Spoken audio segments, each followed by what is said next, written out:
Good day to the merry gentle them. Welcome to another episode of Fear the Queer. A show that talks about everything on our jolly agendas. I'm Kyle. And I'm Josh. And on today's episode, we are going to be talking about this Ho Ho Horrible Year that we've had, the year of 2020. Boo! Hold for booing. Oh, yes, it's been quite a year to say the least. And as you all know, every year we do our queer in review just to, wrap up some of the great things that has happened. Let's just say it was quite difficult to do it for this one. But we're going to power through. We're going to find some great queer moments that we want to talk about this year. And hopefully y'all can think of some, y'all can thank. Y'all can thank. Y'all can thank. Is that your Iowa? I was like, my Midwesternness came out. Y'all. Well, y'all feels very Southern, but maybe y'all is making its way up north. Oh, no. Like a sweet tea transport or something. I like your festiveness. I feel as though we both came festive. I'm wearing my little hat that you can't really see on the screen. And I got I have like a deer on my boobs. To be fair, I was gonna say, to be fair, like sometimes like when the red part doesn't show up, it kind of just looks like a little raccoon is sleeping on your head. Which I also enjoy. Speaking of rodents, I spilled an entire Trenta cup of coffee because a squirrel was trying to get into my kitchen. Squirrel? Yes. Honestly, like I heard scratching at my window and I turned and the squirrel straight up claws. Well, do they have claws? Yeah. I don't know if they're claws. Yeah. Little claw paw thing just looking at me like, and I'm like, what the? And I was like, ah! And then it jumped away, spilled the whole cup of coffee. Luckily, as a Boy Scout, I know to always be prepared. So I have another cup of coffee. Yes, I bought two. I bought two, mostly for the caffeine. Also, because I want the Starbucks baristas to think that I'm sharing with someone and that I'm not alone. Cut to the Starbucks baristas are like, 2 Trenta for that one man. They're like, oh, order for Kyle? Oh, the lonely one. No, they're super sweet. I really like them. Well, I already know what I'm drinking tonight. Josh, what are you drinking? So, because so many people, we did an Instagram poll lately, and a lot of people were talking about how we need to drink again. So, to wrap up this lovely year, I'm actually pulling out a glass of wine for today. Oh my God, I should have. By popular demand. Back by popular demand. Maybe I'll grab a drink in a few segments. I need to get caffeinated again. You'll have to stick out through the entire episode to watch. Yeah, to see if I get drunk on camera. Yeah. I don't know if I've ever been drunk on camera. On microphone. On microphone, yes. And onto that. Snapchat videos, I think that would be on camera, right? Yeah. Cheers, queers. Cheers, queers. Ding! Look at that. Ding! Look at that condensation on my cup. Look at her. Oh. All right. But before we get into the heart of our gay agenda today, we're going to do another segment of Fear It or Queer It, in which we talk about a topic at hand, and we either decide we fear it, meaning, no thanks, sis, or we queer it, meaning we're accepting of this. We're into it, yeah. Yeah.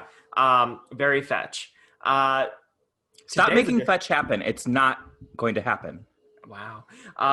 On today's segment... Name that movie, Cinderella Story. I was going to say Cinderella 3, Lost in Time. Lost in New York. Yeah. On today's Fear It or Queer It segment, we are going to be doing a holiday movie edition. Yes. Yes. So Kyle and I just recently watched 2 queer canon holiday movies. Well, actually, maybe just one. Well, I don't know. We'll debate about that in the segment here. The first one is, what is it called? Christmas on the Square by Dolly Parton's Christmas on the Square, which is available on Netflix. Yes, directed by Debbie Allen, starring Dolly, Jennifer Lewis, and Christine Baranski. And Yeah. the second movie we watched was Happiest Season, directed by Clea Duvall, starring Kristen Stewart, Dan Levy, Aubrey Plaza, and Victor Garber. Oh, the Mary mom. What was her name? Yeah, Mary Steenburgen. Steenburgen Meisterberger. Yeah. And then the one girl from Black Mirror. I know she's done Yes. other things. Mackenzie Davis. Mackenzie Davis, thank you. I was like, Yes. that one that sounds like she's from the UK. Mackenzie Davis. Is Yes. she? I don't know. Oh, she is. I was like, is she from the UK? And you go, yes. I believed it. You know what? My rule is if you say anything with conviction, I will believe it. Very fair. All right, so in the Spirit of Queer edition, we're going to be just talking about the movies in general, our thoughts towards it, our questions, our desires for the film, and then we'll give our review or we'll give our rating at the very end of it. So, Kyle, would you like to start off? Of course, I want to start off. So, should we break it down by each movie? Let's do that. Yes. Yeah, let's do start that. with one at a time. Okay. Well, I would like to start with Dolly Parton's Christmas on the Square. She's your idol, and you can't even say her name right. I'm still shook over the squirrel attacking me in my home with a knife, saying, "Give me your nuts!" I said, "These nuts." I was like, you just unzip your pants. And the squirrel's like, I'm good. I'm good. I'm good. I just realized I don't need nuts. I don't need acorns. Right. Sorry if that was acorny. But we're going to start with Dolly Parton's Christmas on the Square. So if you have not seen either of these films, Dolly Parton's Christmas on the Square or Happiest Season, maybe fast forward 15, 20 minutes. Yeah, something like that. So again, spoiler alert in 3, 2, 1. So Dolly Parton made a movie, spoiler. No. So in the movie, it's a pretty straightforward narrative of this tiny town, this rich woman played by what's her name? Christine Baranski. Yes. Did you just call her Christine Burton? No. Did you? I thought you were like Christine Burton. And it was so I was like, Christine Burton. I was like LeVar Burton's long lost sister, Christine Burton. Christy Brinkley. I thought we weren't doing Reading Rainbow. But oh my god. So basically she plays this rich woman who comes back to her hometown and she's evicting the entire town. And they're like, no, she can't do that. And Dolly Parton plays an angel named Angel, of course. Because why wouldn't she be? Right.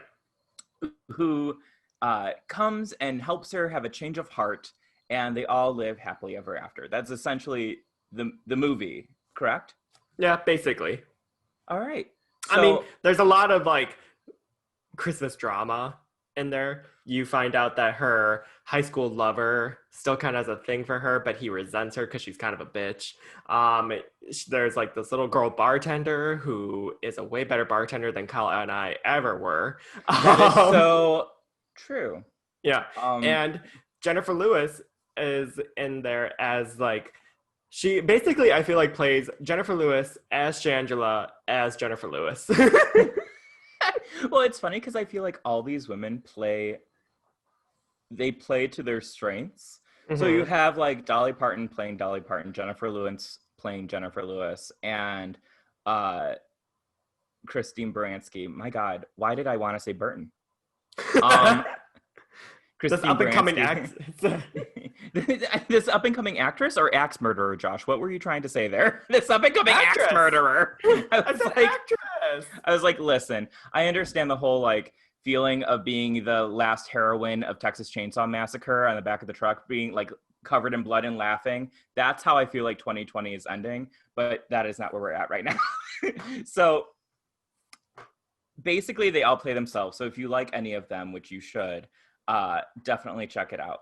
But throughout the movie, I really enjoyed it. It's a musical. So if you don't like musicals, maybe don't watch it. But if you do like musicals, I'd say it's like an okay musical. It's a little bit slow. The music's a little bit slow, Yeah. for the most part. But No I do circuit party think that jams. no, sir. Well, did you watch the deleted scenes? I'm just kidding. But speaking of circuit party jams, I'm on Christmas on the Square. Did you clock the gay couple? Well, how could you not? Okay. He's like, did you clock them? They're literally like in the middle of the camera, voguing away, be like, we love Christmas, honey. Yeah. They're like Jennifer Lewis's, like, she runs like a salon, and they're her either friends or co-workers, her entourage. Jennifer Lewis's entourage are Like, is this gay couple. I was gonna say, like, actual gay people, you're not really sure what they do. Right, a jack of all trades, a jack off of all trades. That's going to be my new Grindr profile, and then they're going to ban me. Okay, so I just want to say, a lot of people know that Dolly Parton is pretty like apolitical. That's why everyone loves Dolly Parton, because she doesn't really offend anyone. But if you look up any of her work, listen to her music, watch this, I feel like her politics are pretty straightforward. Did you catch? So not only is it a very, I would say, diverse town. I mean, it's heavily white. They live in Kansas. But I mean, she has an interracial gay couple dancing. And then early on in the movie, there's a part where Christine Baranski's character, Regina, is giving out eviction notices to everyone. And someone says, "Who would do this on Christmas?" And she replies, "Rich people for tax breaks." I mean, that's... Yeah, I cackled because I was like, "Ah, Dolly, I see you." Because Dolly wrote everything. Clearly, yeah. I was gonna say, I like the little clocking here and there of just like, you could just tell by the people that are considered heroes in this town, the people who are trying to fight for like the good of the town. They're the ones that we would probably identify with more. Even though Christine Baranski is a great ass villain in this movie, I will say that. Oh, she's a great villain. I really enjoy though that, so the townspeople, and it's all centered around a church because Dolly is very like churchy God, and she is God. I go to the Church of Dolly. I worship there, and I will say, the guy who runs the church, I guess you call him a pastor. So the pastor is hot. The guy who runs the church. For those who don't know what that is, it's a building that people go to. I would like to speak to the manager of this church. I think the manager of the church would be God. Let's be real. But so get on your knees and pray, honey. Which is an episode that we did last year. It is. Look at that. Oh my God, we love a self-referential queen. Oh my God. We also love a queen who can talk. But basically at their church, where the pastor has a spray tan, love a good spray tan on a pastor in the middle of nowhere, because that makes sense. They have like "Resist Regina" all over, and they're like protesting her. And I'm like, I feel like Dolly is on the side of the protesters. I mean, it was this year that she said Black Lives Matter. And she said, well, of course Black Lives Matter. Do you think that our silly little white asses are the only ones that matter? I know. I was really impressed with like all the subtle messages that she was putting across. Like, subtle in the sense of it's a Dolly subtleness, where it's just like, it's still very plain as day. So just like, that's good. I like that. No, I loved the father and the daughter relationship of the little bartender protege. We never really figure out how she's a bartender, or like like how that's legal in Kansas. I mean, it's Christmas on the square. Anything is possible. I But legit thought she was like a ghost, like for the first like 10 minutes, because I was just like, well, I mean, obviously, like they wouldn't have a little girl bartender like all by herself in this huge bar area. And I'm just like, yes, they would. I was like, oh, they did. Oh, they did. Yeah, they did. It does. I will say that this movie, the storyline is a little bit like, not Nightmare Before Christmas, Christmas Carol. Oh, totally. It's like Where a Christmas you Carol have the rich meets people. a telenovela. Yeah, with the acting, very dramatic. I like the drama. The plot twists. We won't give too much away because I do want you all to see it and enjoy it. Yeah. And I don't trust any of you to not listen. It's only an hour and a half. So like, Mm-hmm. I would say very easy to get through. And also, can I say that it's the first Christmas movie I've watched this year that I felt like satisfied. I felt like good. I had a good guttural cry. I was like, when? I liked it. When did I cry? At the end. They're all coming together. You know, I love those kind of endings where everything works out and it's big and crescendoing and the angels looking over the Christmas square and they're all the dancing and hugging each other. Yeah. They're loving life and they're all hugging each other and everything is happy. And Dolly Parton's like, what does she say? She looks at the camera and she's like, and let your light help others. And I'm like, everyone should let their light help others. I'm like, I love it. Oh my God, I have goosebumps. I literally loved it.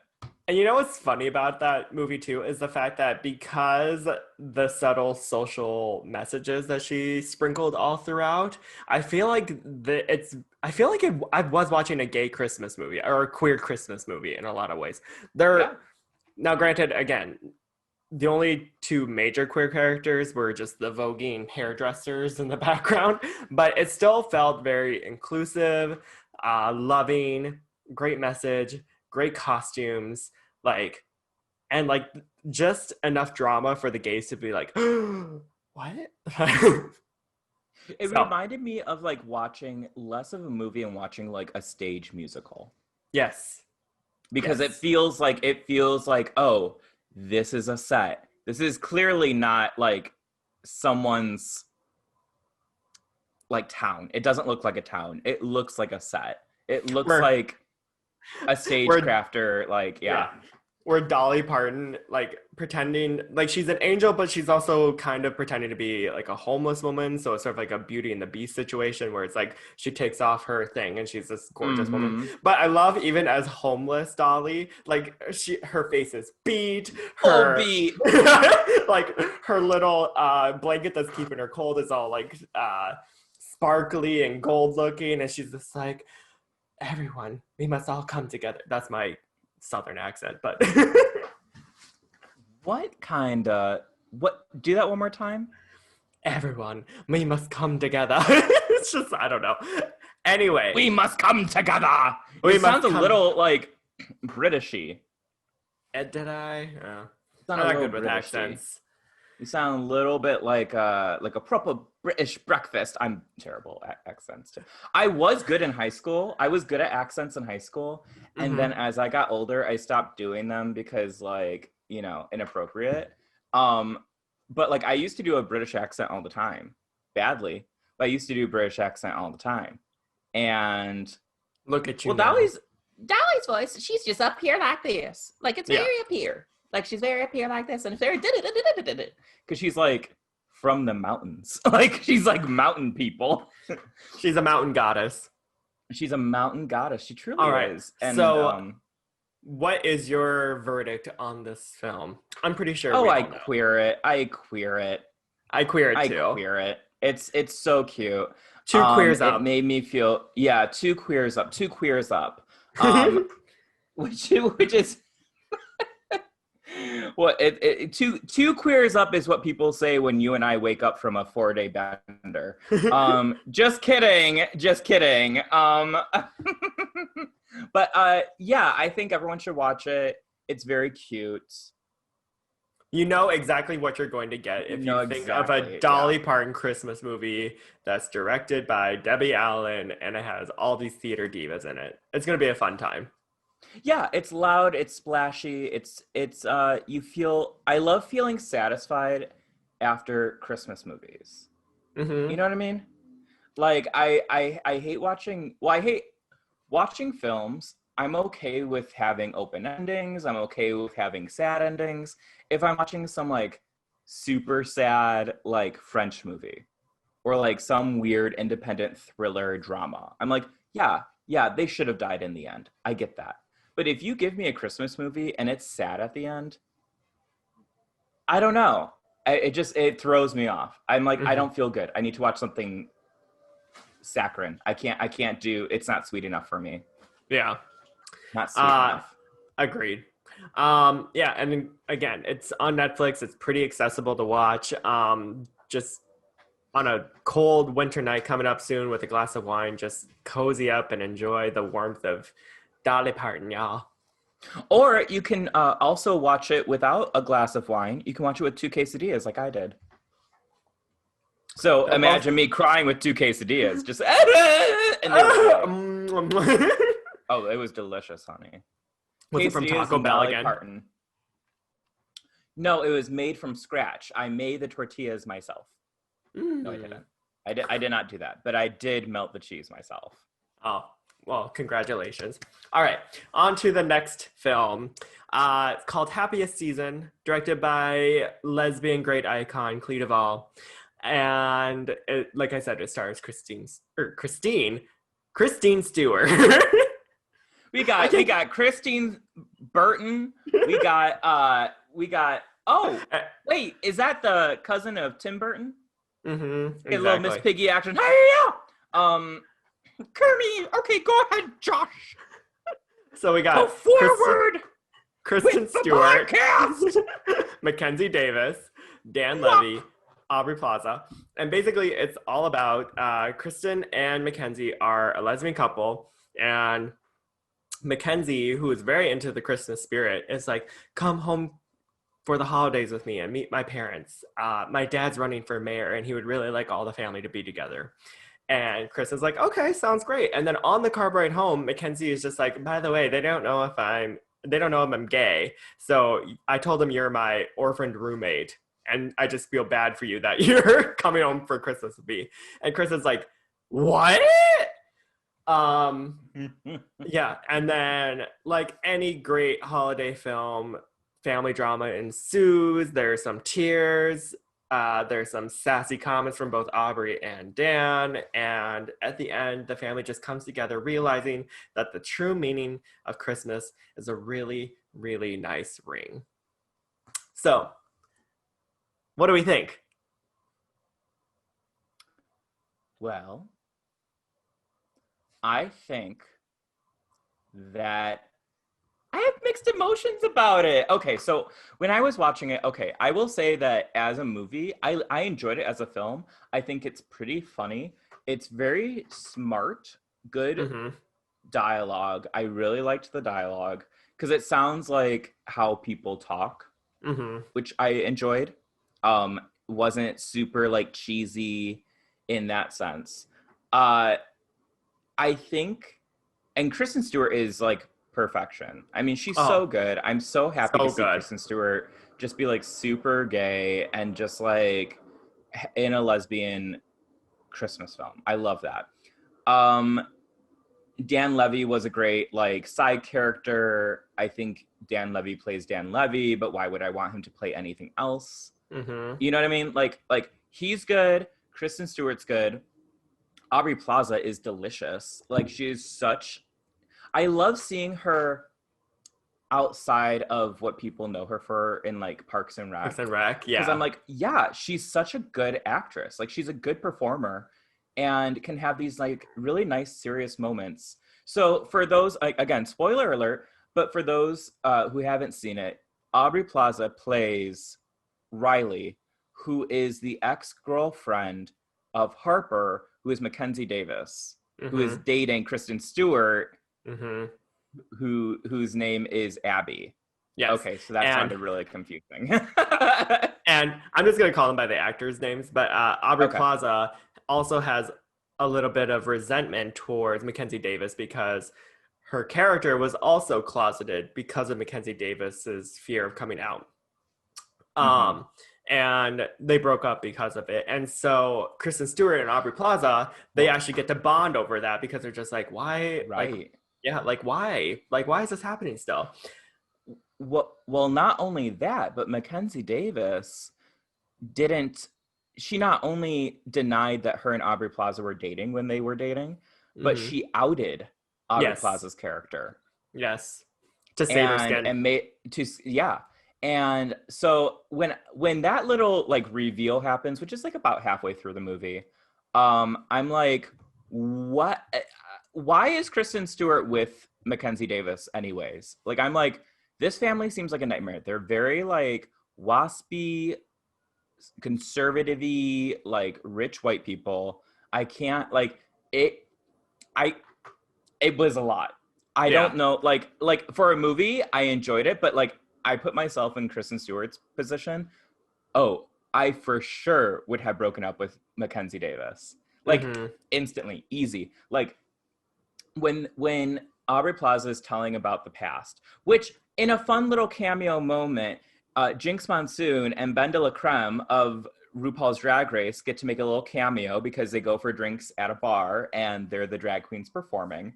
So that was also very cute. But like once I knew that the person I was seeing screwed over someone else and outed them, Hmm. I don't know if, and their family's terrible. I don't know if I would want to stay with that person. Right. You Yeah, know? it's frustrating to watch Kristen Stewart's character kind of try to justify so many bad things that were happening to her throughout the movie Yeah. as like, oh, like she's just having a really tough time right now. Like her dad's running for mayor, she's stressed out.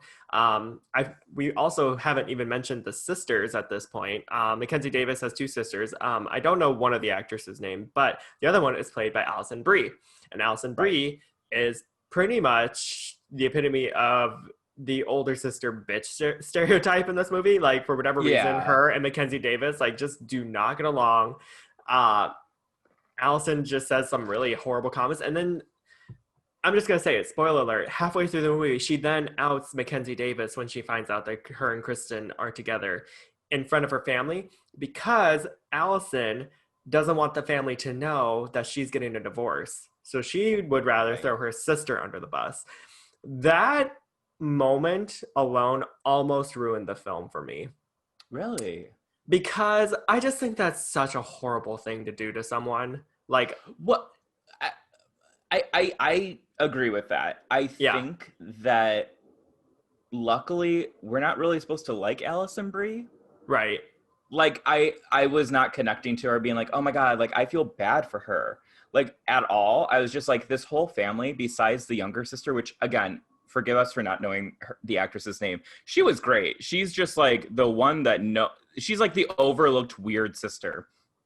Who Who also is has like like simultaneously very wise. Like, oh yeah, like as that happens sometimes. right. Um but the whole family besides the younger sister, I was like not into as characters, as people. So for Alison Brie's older sister character to out her younger sister, I don't know. I was like, it didn't ruin the movie for me. I was just like, she would.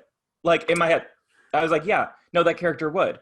Because the whole plot of why these children, these kids, these daughters are they're vying for their parents' love and attention. Hmm. They, And yeah. And Victor Garber and Mary Bergenstein Spiel. They have this moment of just like, I like, we have failed our children because like we're trying to be the perfect family, yet look at our family now. And then in that like 2 minute monologue, they've come around. But I'm just like, I was like, you just realized that? now. Like, you know, Uh, I don't know. yeah.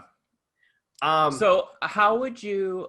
Okay, so like, I mean, I feel like we're kind of like giving it a bad review, but I want to say that I did enjoy it. Like yes. I actually liked it quite a bit.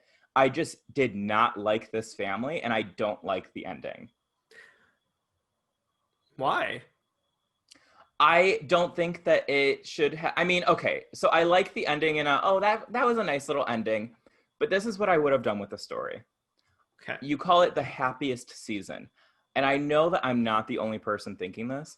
I think that Kristen Stewart and Aubrey Plaza should have ended up together in the end. I think that it should have been, oh, it's the happiest season.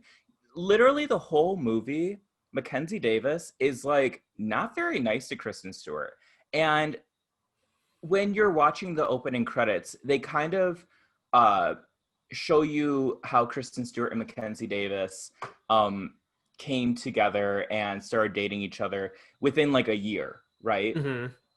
Like they give you like the little dates. So they've only been dating for like a year. And Kristen Stewart wants to ask her to marry her, but her family doesn't know that she's not out, all this other stuff. If it was me, I would have been like, you know what? I'm going to save money. I'm going to return this ring. We've only been dating for a year. I'm over you. It's just too much. You're not giving me the attention that I need. And you're also being really shitty with me. Mm-hmm. Like I don't deal well with that. Like that fake ass bitch nonsense. So, if I was Kristen Stewart, I would have broken up with her, and I think that it would have been cute if Riley, Aubrey Plaza's character, like reached out to be like, "Hey, are you okay?" And they formed a connection, and they ended up together, and that was the happiest season. And the end would have been, "Oh, these rich, awful white people are just rich, awful white people," as Yeah. opposed to, "Oh, look, the like the rich people came around," sort of. Right. I Like mean, I was like not into that ending narrative. I wasn't into that. right. I was gonna say, I feel like it's definitely a more stereotypical ending where it's just like the family like comes together and realizes that love conquers all and they can get through anything together as long as they stay together as a family. You see it in like countless Christmas movies. And yeah, I think it would have been cool to have seen Aubrey and Kristen end up together because I actually think them as actors also had better chemistry than Kristen and Mackenzie So Davis. much better chemistry. So much better chemistry. Yeah. Yeah. And I don't know, like would have been cool if it would have been like a little gay triangle of like them and Dan Levy as like the best friend triangle type thing. It's just that would have been a great ending. I also would have liked that. That being said, would I watch it again? Probably. Yeah, I would too. I would too. Yeah. I was gonna say, weirdly enough, even though I kind of am like harping on this, I actually liked it, like you said. Yeah. I think the charisma of a lot of the queer actors in the movie kind of make up for it in a lot of ways. Like you're just like, oh, like it's so great seeing Kristen Stewart being funny and like really let Being loose. And you funny could and gay. Yeah. and you could tell she actually enjoyed making this movie, I feel like. Mm-hmm. And that just kind of warms your heart. Um so despite all of that, I would still give it a queerish review, but with an asterisk. Like like 100%. yeah, queer it, 100%. Yeah. and then underneath it'd be like, but it's not my favorite. I queer it, asterisk, wish it was a different ending. Yeah, yeah, yeah. But I definitely like I liked it. Like that's the funny thing is I was okay with it. I'm sure that there's going to be some film person out there who would say otherwise and be like, this movie uh adheres to the heteronormative lifestyle that the homosexuals so deeply long for, and the lack of diversity in the movie. And I'm like, yeah, no, I agree with that. I agree with all of it. Yeah, it's a lot of white people.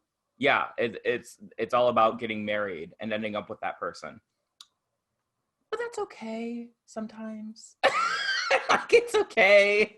I was gonna say I feel like there are some gay people out there who do want to live out the heteronormative narrative, and that's okay. That's their choice, you know. Well, and Uh, and I think what's good about the movie too is like they make jokes about it. They're like, oh, Yes. way to adhere to like the patriarchy. So like I feel like that saves it, and maybe that's why I like it, is Hmm. because the movie It's is self-aware. it's self-aware. Yeah, it's self-aware enough that it can make those jokes and have those jokes, and it feels like oh my god, when they're in the bar having drinks, can I just say that I was like, I want to have a beer with them. I don't want to be inside. I don't want to be Yeah. in this quarantine bullshit. It made me so Right. sad. I mean, Um, and it's so cool too because like the gay bar that they set up for it, like the design of it, I'm just like, oh, that looks like so many of the bars that we go to. Like it's just like this yeah, it little was cute. dive off in the middle of nowhere. Like everyone's so crowded inside of it, but everyone's still having a gay ass time. Oh, I miss it. Well, here we are, reviewing what we could have had. Well, not really, because we were bound to have the corona. That Miss was the Rona, if chair. you're Did you hear nasty. that? There's my quesadillas, my Christmas quesadillas.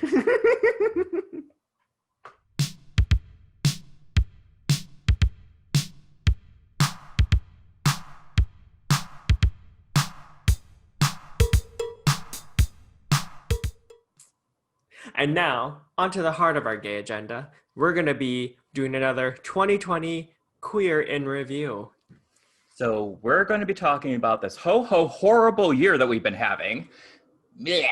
We're going to be true Scrooges, very Grinchy about it, but still going to have a little bit of fun.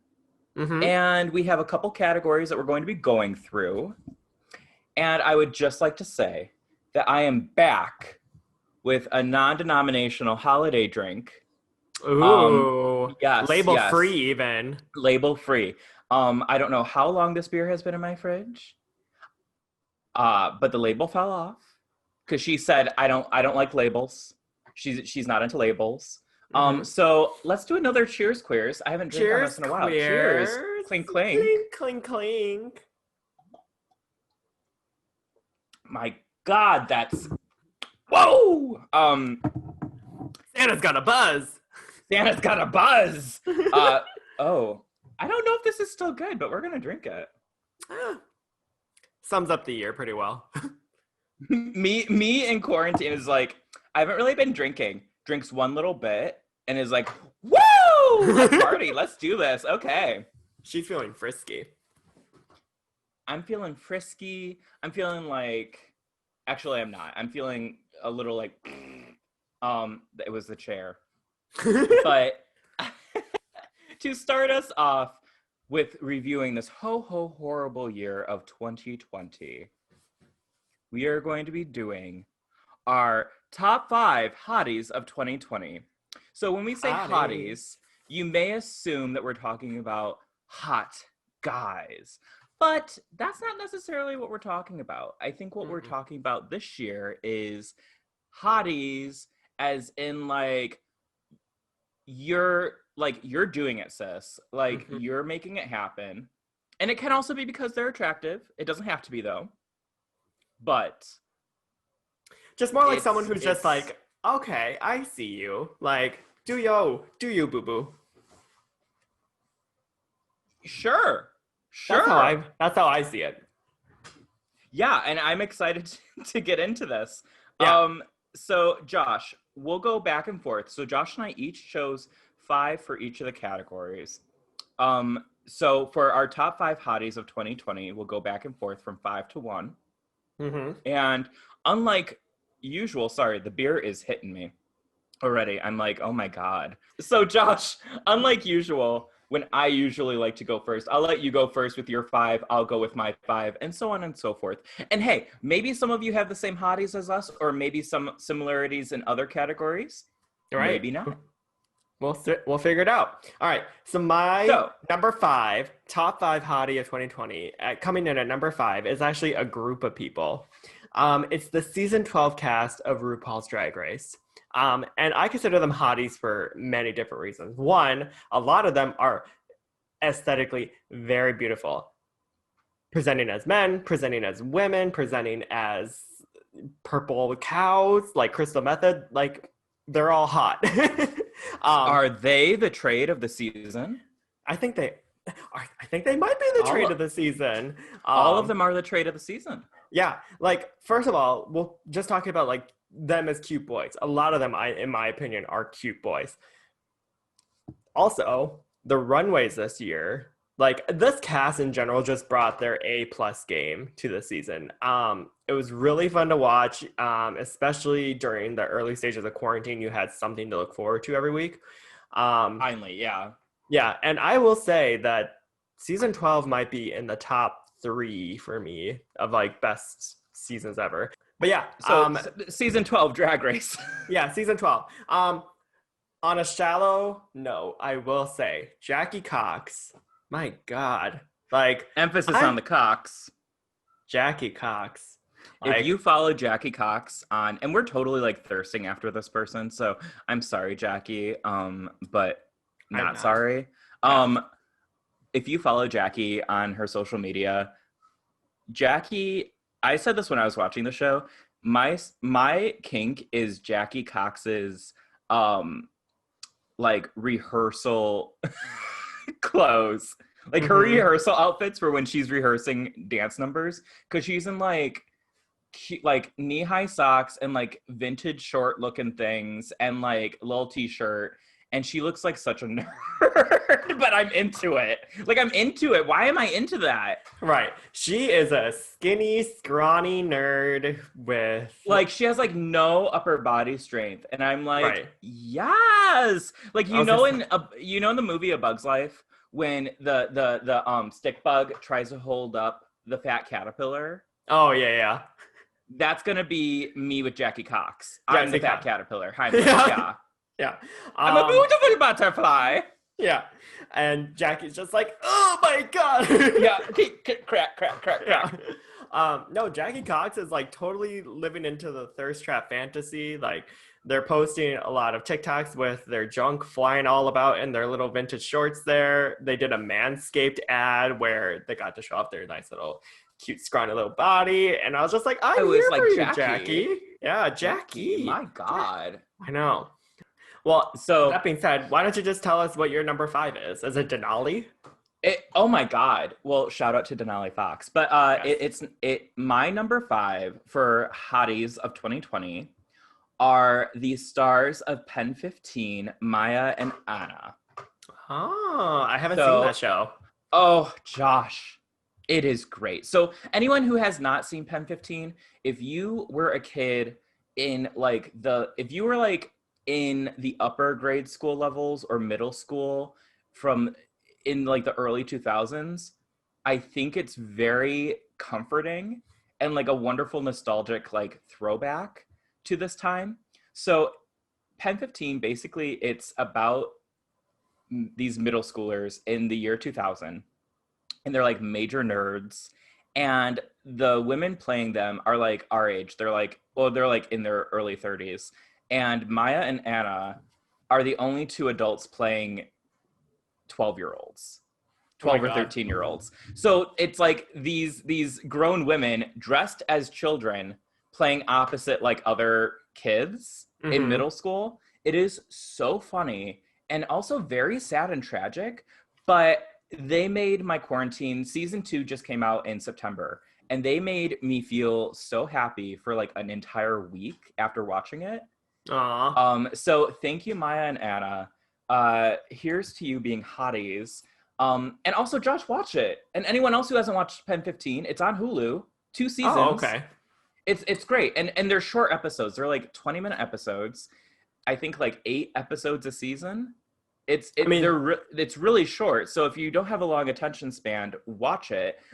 Season 1 was great. Season 2 was really good.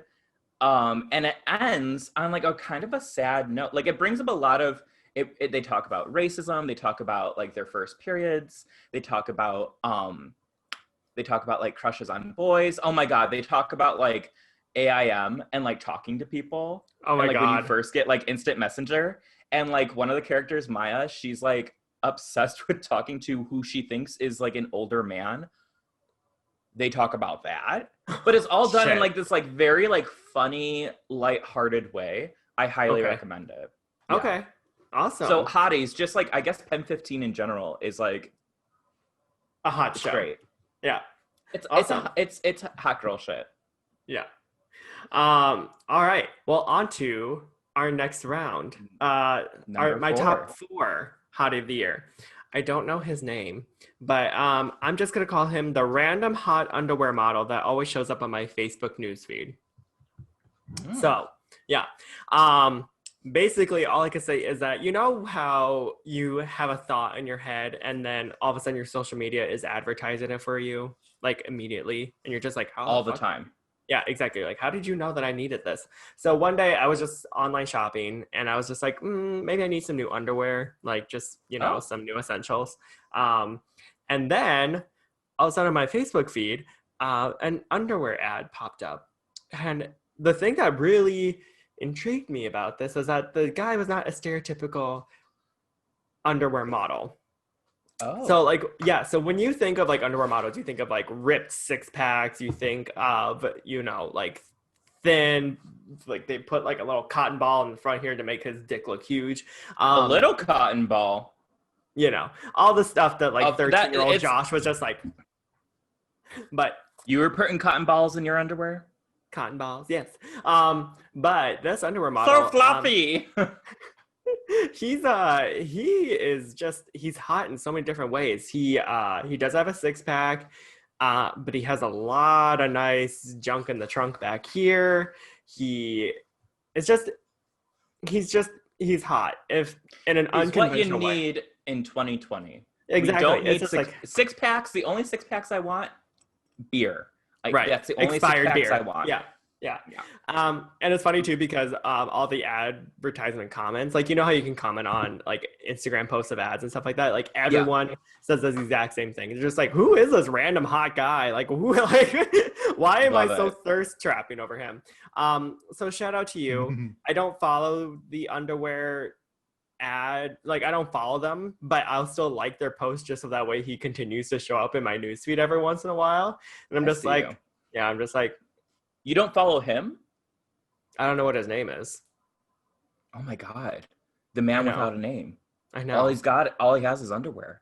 All he's got is his great butt and a pair of soft cotton undies. Ooh.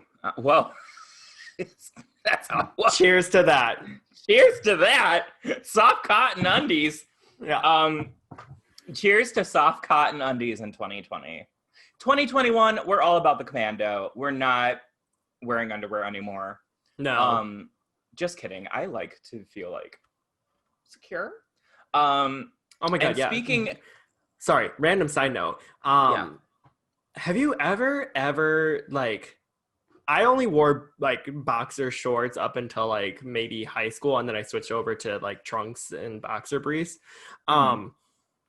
Have you ever like tried to like wear boxer shorts again? Like after that? No, the only time I wear them is if I'm wearing them as like pajamas, like just Yeah. like that as like pajamas, because they're like shorts. They're big. Right. Right. Oh my god, it's like trying to stuff them into your pants. Yeah. No, I know. It's just like I don't know how guys can wear boxer shorts again like these days, but no. That's all I'm gonna say. Toxic No. masculinity. Yeah, Toxic masculinity leads them to this place. exactly. So sad. So sad. Anywho, Kyle, what's your number 4? So my number 4 is India Moore, star of Pose. I wanted to highlight India Moore because they are such a presence this year. When Black Lives Matter protests and activism became the forefront back in June, India Moore used their platform and was super vocal in what they believe in, obviously, and garnered a lot of attention and a lot of following, and also was going to the protests. So like this celebrity was out there on the front lines, and they're known for like uplifting voices and using their platform to highlight other people who may not have that large of a following. On top of that, India Moore is like one of the most beautiful people, like so stunning. So and stunning. also is like working like was on the cover of Vogue India, has been doing a lot of like photo shoots. Fashion lines use them as like part of their campaigns, and like we love to see that. Like I love to see like, oh, this beautiful person who is also a queer person, yeah, let's put them in fashion, like let's put them in the forefront of our like clothing campaigns. So number 4 for me is India Moore. Yeah, they are fantastic. Just on based off of their looks alone, like they are that type of person that if they went on America's Next Top Model, they'd be like, oh, that's the high fashion one. You can tell. Like, because everything they do is just so glamorous and beautiful. And they could just sit here and pout. And it would be like just like pretty. Yeah, so pretty. Yeah, they have like really, really nice angles to their face. Yes, but what makes them very hot too is the fact that I have learned a lot through India's Instagram posts, because I post almost daily about educating all the time. Yeah, about the transgender experience, what they go through, and I'm just so happy that people are giving them the attention that they deserve. Because 100%, yeah, and I hope, Fear the Queer, we like to predict the future sometimes, and don't mean to brag, but we tend to be like 100% right about everything. Like 101 Dalmatian percent correct. And all I can say is Emmy nomination. Oh yeah. Yeah, because if you watch Pose, I feel like their star is just like continuing to rise. And it's just like boop, boop, boop, boop, boop, boop, all the way up. So I feel like by season 3 of Pose, give every single one of those performers an Emmy nomination. Like, I don't understand why they only nominate Billy Porter, who love Billy Porter, like he's great, but like, why are you not nominating any of like the femme-identifying people in Pose? Right. Like exactly. MJ Rodriguez definitely deserved a nomination this year. Like, easily. I don't understand why she was not nominated. Right. That doesn't make sense to me. Yeah, and like, I'm sorry, but like Jennifer Aniston in the morning show, like really? That's what you're going to... Did anyone even watch that? Did anyone watch that? I was like, who watches that? No one. I think there was a couple people, because obviously like it's Jennifer Aniston, but like... But still, like, I don't know. That was surprising to me. I was like, why is she... Who else was not... I don't even remember who was nominated, but who was not nominated was Pose. Yeah. Oh, that's right. Zendaya won. Yeah. Oh, I'm okay with that. I'm happy with her winning. All right, on to the number 3 hottie of 2020 for Josh Bonet. The number 3 hottie for me, yes. So, my number 3 hottie of 2020 is an event, really. It's Sasha Belle. Yeah, it's Sasha Belle releasing an OnlyFans account. Well, that's great because you're her only fan. No, I'm joking. I'm not that mean. I'm not a mean girl. You're soft. I'm soft. Yeah. So Sasha Belle is a drag queen who now actually goes by Frisbee Jenkins, which we'll talk about that name. I don't know what that's about. Well, you know what you do at Frisbees is you just throw them away. So I don't know. Sorry. Yeah. So they were somewhat famous for appearing on RuPaul's Drag Race on season 7, but they went out second, so they kind of like faded into RuPaul. They did come back. They came back. That's true. They did come back for one lip sync with Ginger Minj, which was a great... With Ginger Minj, which is, if you're going to be paired with anyone, Ginger Minj, might as well be paired with Ginger. It was a good time, right? Yeah. But a lot of people, why they give Sasha Belle, Frisbee Jenkins a lot of attention is because as a boy, presenting as a boy, they are pretty hot. They have like this very nice daddy masculine energy about them, and they're constantly posting thirst traps and showing off their like big muscly chest and everything like that. And so they became sort of more known for that than their drag. Not trying to shade them or anything like that, but that's just my opinion. You heard it here first. Yeah. So anyway, Josh said that Frisbee Jenkins, aka Sasha Belle, is not good at drag. That is exactly what you said. That's what you said, yeah? Roll the tapes. Roll the tapes. Roll the tapes. The receipts are there. You said she's not good at drag. Give us your body. You said... Basically. You said I want some body yada yada yada yada yada. We don't have And- the copyright to that. Yeah. I was like, we'll bleep that out with like some public domain music. But Sasha Belle released an OnlyFans account during quarantine, and let's just say I'm very happy. Do you subscribe? I did for a month. Yes, I'm not gonna continuously pay for that shit. No, thank you. Most porn is free, so I'm not gonna pay for it. Anyway, You need to support sex workers, Josh. I know. Wow. But I've been donating. Cancel Josh. Cancel Josh. No. Thank you. Joking. I'm joking. No, but even Willem in Alaska gave Sasha Belle / Frisbee Jenkins a shout out on their podcast, Race Chaser, as being like one of the best OnlyFans that they've seen in a while. So good for you, Sasha Belle. Get your body to work because it makes a lot of people happy, myself included. Happy 2020 to you. I'll concede with this facade.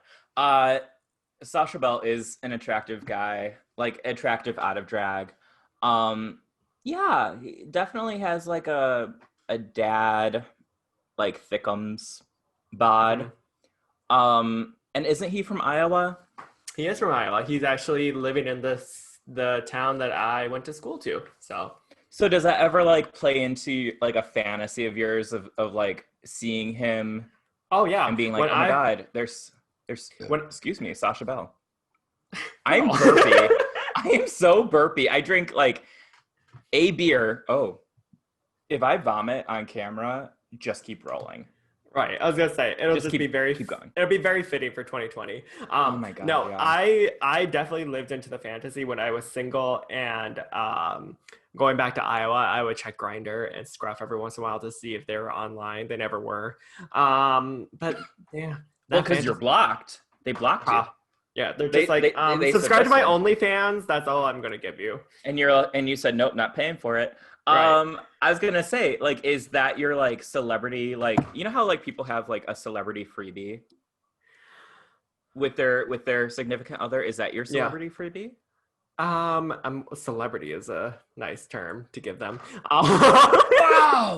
Wow. Josh said Sasha Belle coming in at number 3 hottie, also not going to pay for their porn, also not good at drag, and also not a celebrity. But my number three hottie of the year. Josh came for her and said, you know what? You're not using those wigs anymore, so I'm going to come for it. Basically. Wow. So anyways, is that a freebie? I guess a non-celebrity freebie? Yeah. What does your boyfriend AJ think? He would be my freebie. As long, or maybe join the fun. I don't know. Who cares? Like, well, that was my like part 2 of the question was, so if you were subscribing to Sasha Belle's OnlyFans, was it like, were you sharing with AJ? Were you sharing with your boyfriend? Or were you a greedy little hoe and you didn't let him know? Well, I was a greedy little hoe and not let him know, because if you're gonna see Sasha Belle, you gotta pay for it. So now she's flipping the narrative. Now she says you gotta pay for his. I mean, I had to pay for it, so why don't you? But AJ's your boyfriend. You don't share. Sharing is caring. Do you share? I'm alone. Speaking of sharing, why don't you share your number 3 and back off me? Yeah. I sound like a monkey in a tree. So my number 3 is Instagram funny hottie, who I think, like, I don't know, do people not like him? But I like him. I think he's actually very attractive. Jordan Firstman. I don't know who that is. Applause, I suppose. Jordan Firstman is on Instagram and kind of like came into notoriety because during quarantine he would film himself doing impressions of, and they'd be like the most like random impressions. He's like, this is my impression of someone who's late to a party and is telling people that they're late to a party, and they're like, and then they look, and then they show a picture of you. They're like, oh my god, as you hear, there's a great line in Dolly Parton's Christmas on the Square when she says, a diva is someone who shows up late to a party and leaves early to go to another one. And let me tell you, I show up late to parties and I never leave. So I'm only half a diva. But I am a D. So Princess D. But Jordan is just like so attractive to me. Like he's like has like a nice hairy chest and a nice beard and like little earrings. And he'll just like sit there and he's like, hey guys, sorry I like showed up late. Is this a party? Like it's just like stupid. Like it's like not, I don't know, maybe it is funny. Like he did an impression, he'll be like, this is my impression of, remember when the fly landed on Mike Pence's head? Mm-hmm. He was like, this is my impression of the fly's publicist. And he's like, hello? Yes, oh my God. You didn't tell me you were going to do that? Oh my God, no. Yeah, no, you're like the moment right now. Yeah, the phone's been ringing off the hook. Sorry, someone's like calling me. Yeah, no. Oh God. Yeah, no, you gotta tell me you're going to do that, but no, yeah. No, you did such a good, no, people were wondering your political stance and you let them know. Like he does like shit like that. And Yeah, it's like that is funny. Stupid funny. Yeah, it's like stupid funny. So I've enjoyed like watching him on Instagram, and like a bunch of like publications have like picked up and interviewed him because they're like, we're in quarantine and you create content. I legit was still thinking about the fly. Like, so I was just like, oh my God. Yeah, the fly is like, you know, they're all about like what the buzz. They are the moment. Buzz? What's the buzz? Tell me what's happening. What's the show tunes? Anyone? No, thank you. That was all Jesus Christ Superstar. So yeah, Jordan Firstman is my number 3. Really enjoy Jordan. Cutie. Yeah. Little cutie. So my number 2 celebrity hottie of the year is actually a duo.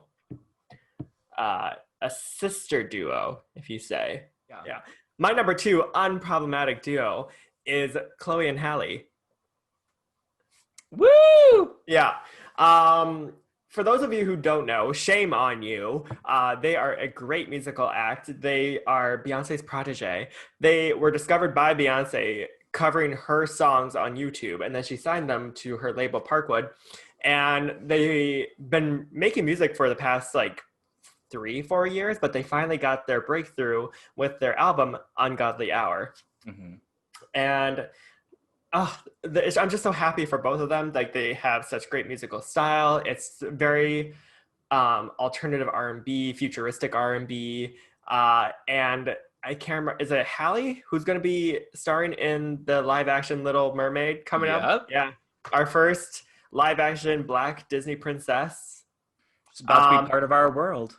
Yeah, and if you haven't listened to the album, stream it on any platform you can because there's a lot of bops on there, including Do It, Ungodly Hour, Tipsy.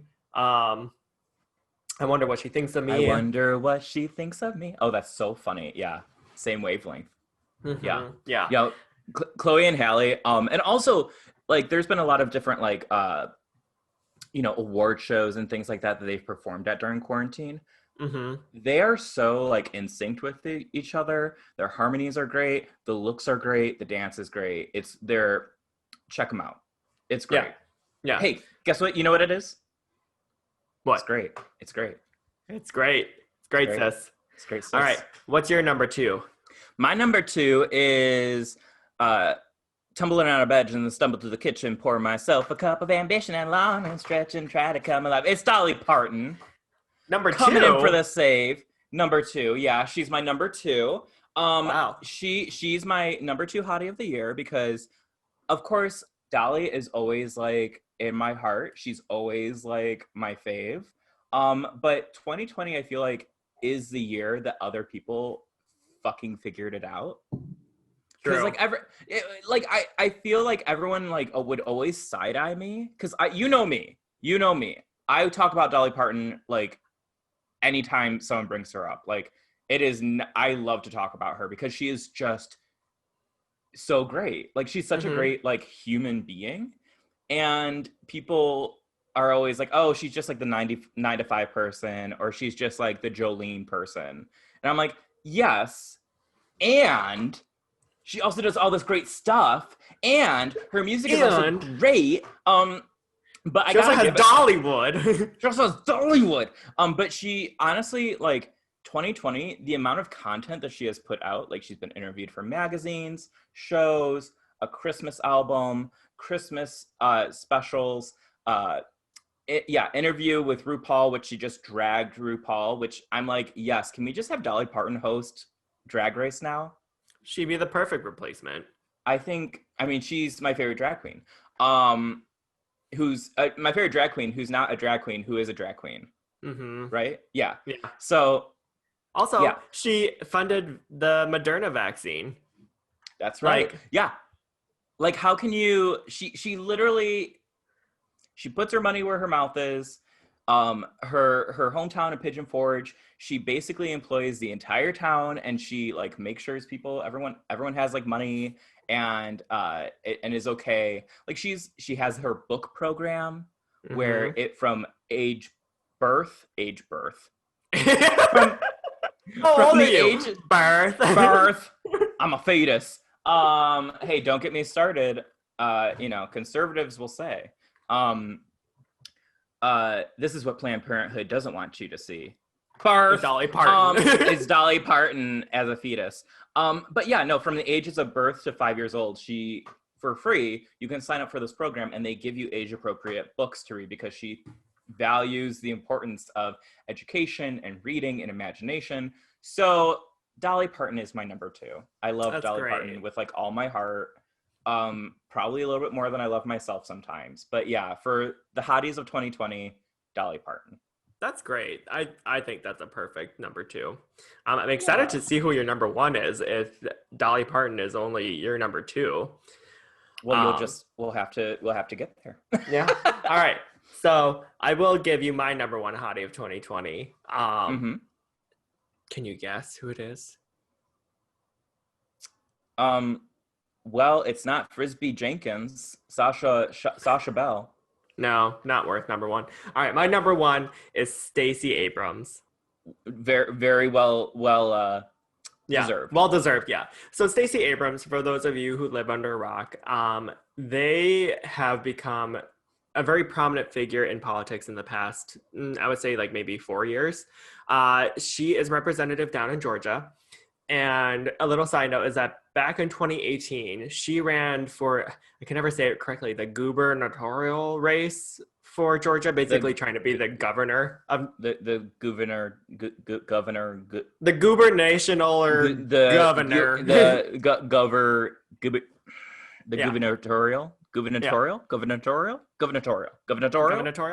Is it gubernatorial? Gubernatorial? Anyway, so she lost to her Republican running mate, but it was not running mate, opponent. Sorry, opponent. I was about to be like, she lost, and a lot of people were saying that a lot of it had to do with voter suppression, and that's why she lost her campaign. So someone who also put their money where their mouth is, Stacey Abrams, for the 2020 presidential election, went out and is single-handedly credited for registering 800,000 people in Georgia alone to vote. And look what happened. Georgia turned blue for the first time for whatever I remember, Georgia, which is not long. I don't remember much. And so she has really helped pave the future for Georgia, and hopefully she'll still be able to continue to work with the Senate runoff races in January. And she is my number 1 hottie of 2020 because she single-handedly did what? That. Well, I'm going to piggyback off of that a little bit. Oh. Because while I agree with you that Stacey Abrams is chef's kiss of a representative in politics, I will say that I feel like she didn't, you can't just say it was her. Because I think that we have a lot of people who helped urge people to vote because they understood the importance of what was at stake. Okay. So my number one hottie of 2020 is a group of people, and it's the Black Lives Matter organizers and activists who helped spark change in this country. Yes. Because I feel like we do, and while I like Stacey Abrams is great, I do think that we put a lot of faith into elected officials when they don't necessarily always represent people as a whole. And I think that if you break down the demographics of who voted, how they voted, the ages, and all that other stuff, it was a lot of younger people, but it was also a lot of Black women. Mm-hmm. And so like so they definitely, voter suppression, as we know, is a very real thing, as much as Republicans want to say that it's not. Especially in the South. Especially in the South. So Stacey Abrams definitely opened the door for a ton of people and sparked a lot of change. And I feel like, to piggyback onto that, so did all of the Get off my back. I'm sorry if it's breaking. It's the quarantine weight. But the protesters and activists that really sparked a lot of change and conversation. Mm-hmm. And a direct look into what is happening. Mm-hmm. I mean, between George Floyd and Breonna Taylor and the countless number of other Black Americans that are murdered, especially by the hands of police. Mm-hmm. It's a topic that people need to keep having. I feel like so many people are like, oh no, I'm good. I posted my black square. I'm good. No, like, No, you it can't doesn't just work post like a black that. square. It's funny because, like, I'll be on Instagram and I'll be scrolling and I'll be like, oh, who's this person? And I'll click on them. And if I scroll through and I see a black square and they've done nothing else, I'm like, what the fuck does that even mean? Like, Right. you don't really care about Black people. Right. So yeah, I have to give it up. And I also have to say that, like, as much as I want to, think that I'm aware of things, I definitely have learned a lot because of activists and organizers and, like, different organizations and things like that. Like, I am so thrilled to know about Brave Space Alliance in Chicago, Mm-hmm. which is a Black trans run center. And the work that they're doing is so community based, and it's so good.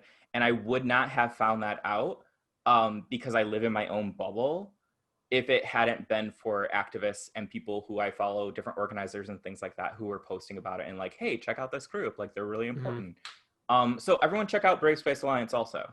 But they're my number one hottie, is the group of organizers all across this country, and I guess the world, really, because there were protests all over the world, but organizers are making it happen. They're doing it. Chef's kiss to you. Yes, and it is a thankless job. It is an exhausting job to have to continue to educate the masses on things that people need to learn about, especially people who are not willing to learn so easily, if that makes sense. Yeah. So yeah, exactly. They should be that's a great number one. That's all I'm gonna say. Well, that's why when you're like, Dolly Parton's not number one, I'm like, get ready for number one. It's like well deserved. Like, it's Will Ferrell. It's now we just did our top 5 hotties of 2020. Yes. What's our next category, Kyle? So the next category is the top 5 songs that we enjoyed in 2020. Josh, go ahead and take it away. Okay. It'll be music to my ears for you to go ahead. Okay. So my number 5, top 5 song of the year, coming in at number 5. Let me just say 5 one more time. 5 is Black Parade by Beyonce. Now, granted, everyone knows I am very much part of the Beehive. I don't want to say that this is a bias. I do think it's actually a good song. But the reason why I put Black Parade is because it fits into a lot of different narratives that Beyonce put out this year. One, it was connected to Black is King, which is the film interpretation of The Lion King told through a Black lens, specifically Beyonce and her experience when she was filming.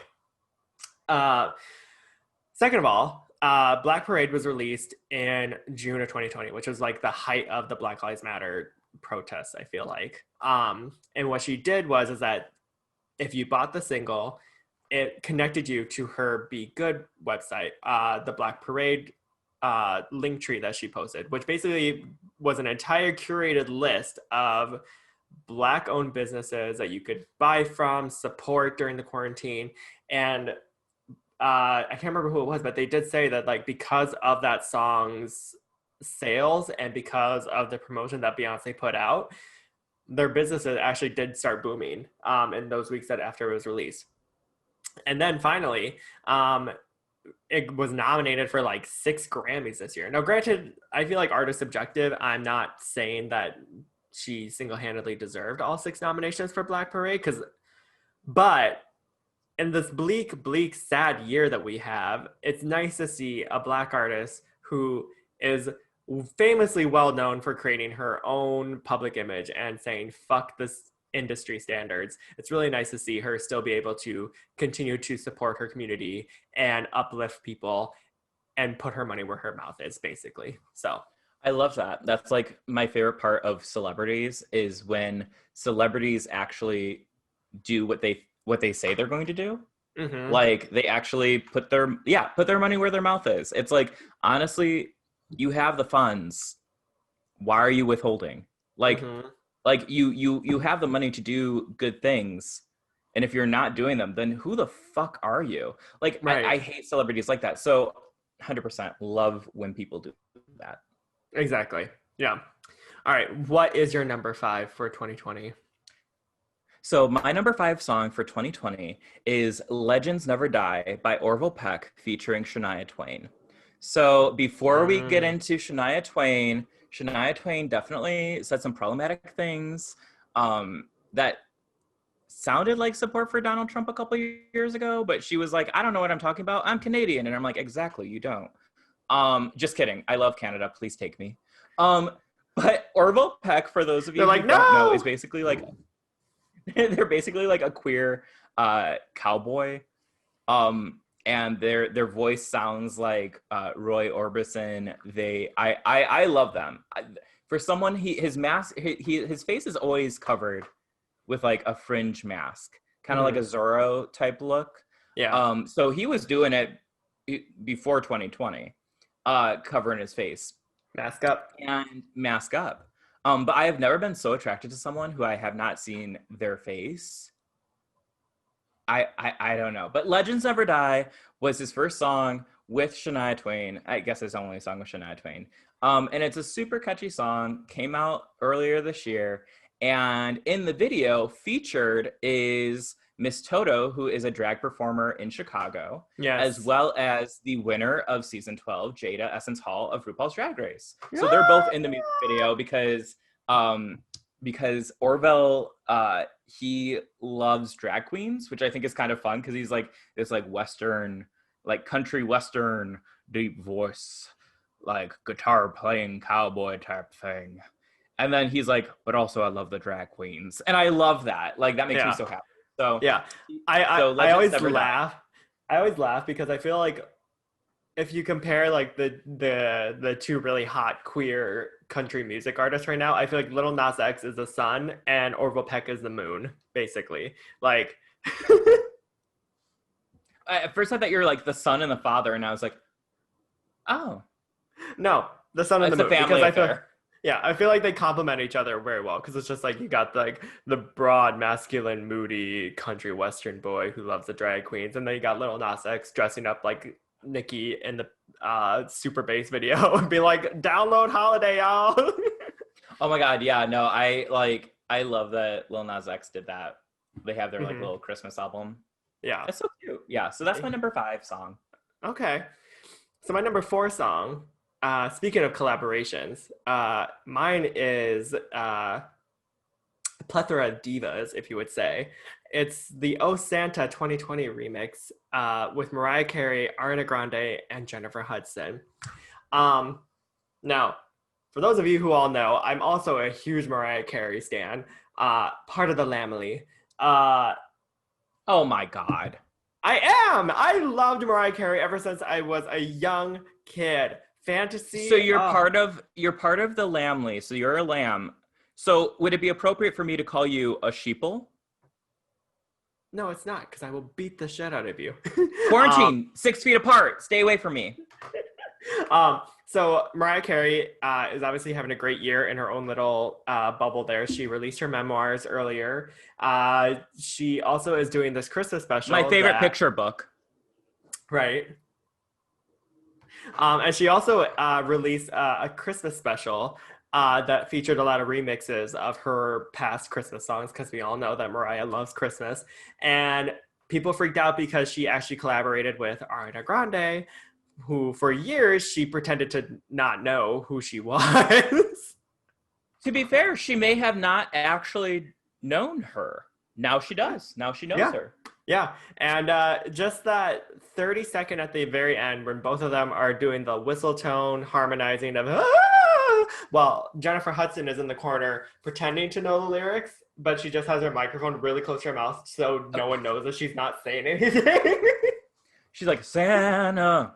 Or she's just like, to be fair, watching that performance reminded me of high school choir, because you have Ariana Grande and Mariah Carey as the sopranos trying to like out soprano each other. mm-hmm. And then you have like Jennifer Hudson as the alto, just like Santa, like just like quietly behind them. Like that's high school choir. That's what it reminded me of. Right, like Jennifer just had like her nice little like, oh yeah, like, but that's it. Yeah, I feel like the director was just like watching Jennifer and was just like, when I point to you, you just give us a nice brassy belt. And she's like, okay. And then they point and she's like, oh, Santa. Milk and cookies. Yeah, milk and cookies. Come down my chimney. Take off these stockings and fill them up. All right. So what is your number 4? My number 4, we kind of mentioned earlier, or you mentioned as part of your hotties group, is Chloe and Halle, the song Do It. I wanted to include a different song, but I felt like Do It is the most popular song that they have. Mm-hmm. And so I included that one. It's a great song. It's a great song. Their harmonies, just listen to them. We already talked about them, but yeah, Do It. Yeah. Do It. Sorry, I short circuited. Do It. Is a great song. Ungodly Hour is great. Tipsy's great. I Wonder What She Thinks of Me is great. I mean, I almost included I Wonder What She Thinks of Me because they just did a Tiny Desk concert that friend of the pod, Hannah Siglin, posted on their Instagram story. And I watched it, and their vocals, insane. Like, so good. It is.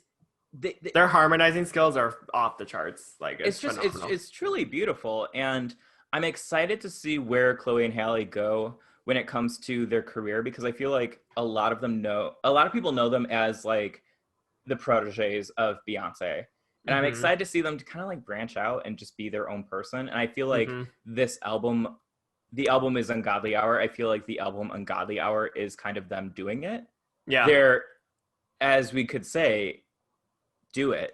That's, get it? They were just like, we're going to do it.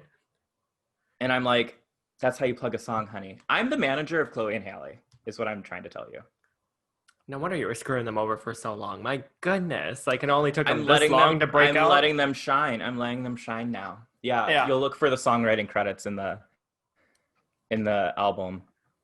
All right. You see my little name, Kyle. Moving on to my number 3, Songs of 2020. It's not actually a song, but it's more of just like an artist spotlight in general. I put down anything Megan Thee Stallion released this year as my number 3 top 5 song of the year. And it's mostly just because Megan has had a great fucking year. So first she went viral. I mean, she was already famous, but first she went viral with Savage on TikTok. Then she got Queen Bee to go on the remix, made it, and actually, like, it reminded me of like when the 90s actually did remixes, where it's like you don't just add a verse onto it and just slap it like on a little at the end. sound bit, right? Right. It's like an actual remix where they construct the song, rebuild it into something a little different, and Mm-hmm. still is a hot smash. She did WAP with Cardi in the summertime. Just seeing two Black women be sexual and in their element and then top the charts on top of that. Thumbs up for that. And then she also released her album Good News a couple of weeks ago, which I don't know if you heard of it yet, but it's a really great album. Did I hear the mean, good news? Did I hear the yeah. good news? Did you hear the good news? I mean, it's what I love a lot of things about Megan. I love the fact that I love her story in general, just of like what she has gone through of putting herself through college, losing her mom and grandmother, like right when her career starts to becoming big, and still, yeah, releasing great music. And then Mhm. overcoming getting shot in the foot over the summer. Insane. I know, and then being gaslit over it, as Yeah. like not being a victim. She's really cool. Like like when you see artists and you're just like, oh, like they're like the new future of what music is gonna sound like. I feel like that's Yeah. what Megan. I feel like that's what Megan is like for me because there's a element of her that's very Gen Z with like music like Body, where it's just like it's very viral and TikTok friendly and stuff like that. Mhm. But she also reminds me of like Little Kim in a way, where it's just like I like how she raps. yeah, Does that yeah, make sense? I like how she raps because she really, God, I sound so old and white. But I was gonna say that like how she spits a rhyme is so like it's so like sharp and mm-hmm, and fast. mm-hmm, And because like if you look at like other I hate to like compare other female rappers, but we're not comparing them in a sense of like who's better than another. It's just their different stylings.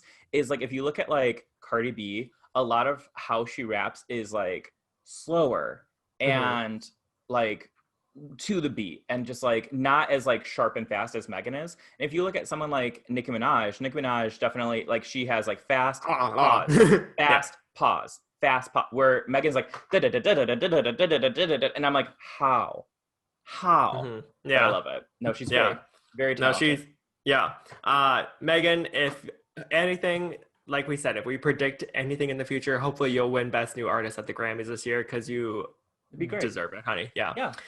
All right. What's your number three? My number three is Midnight Sky by Miley Cyrus. Because, I feel as though Miley Cyrus has come into her own finally. Like, there Finally. was so, Yeah. I know it's like taken forever, but it's like the album Plastic Hearts that she just recently released is the place that she needs to be. It's like Mm-hmm. the music that she should be making, very like rock inspired. And Midnight Sky is so good. I can't wait to dance to it in a club in 10 years from now. Yeah. I was gonna say, I mean, we grew up watching Miley go through like literally every genre under the sun of like country star to teen pop star to rap wannabe to like experimental music to now she's like doing her not Joan Jets,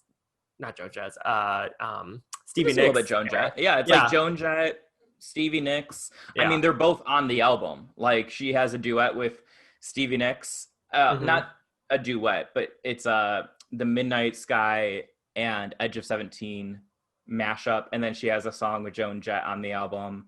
Mm-hmm. And she even has a song that I also really like with what is it called? Is it Nightcrawler? I don't remember. But With it's Iggy. with Billy Idol. No, Oh no, with Iggy. Like Igloo Australia? no, isn't Iggy Pop on the album? Billy Idol. Billy Idol. Okay, never mind. Yeah, Sorry. different like 80s Yeah. musician. But it's all really good music. And what I like about the album is it's a lot of fun songs, but also a lot of sad songs. I'm like, but yeah, Midnight Sky, great song. Number What do 3 you of like? 2020. Yeah. Um, well, I feel like that transitions into my number two because I feel like Midnight Sky and Miley's like Plastic Hearts album is like the 3 a.m. type of music that you'd be playing in the bars, you know? Why did you look at me when you said 3 a.m.? because I'm in bed by then.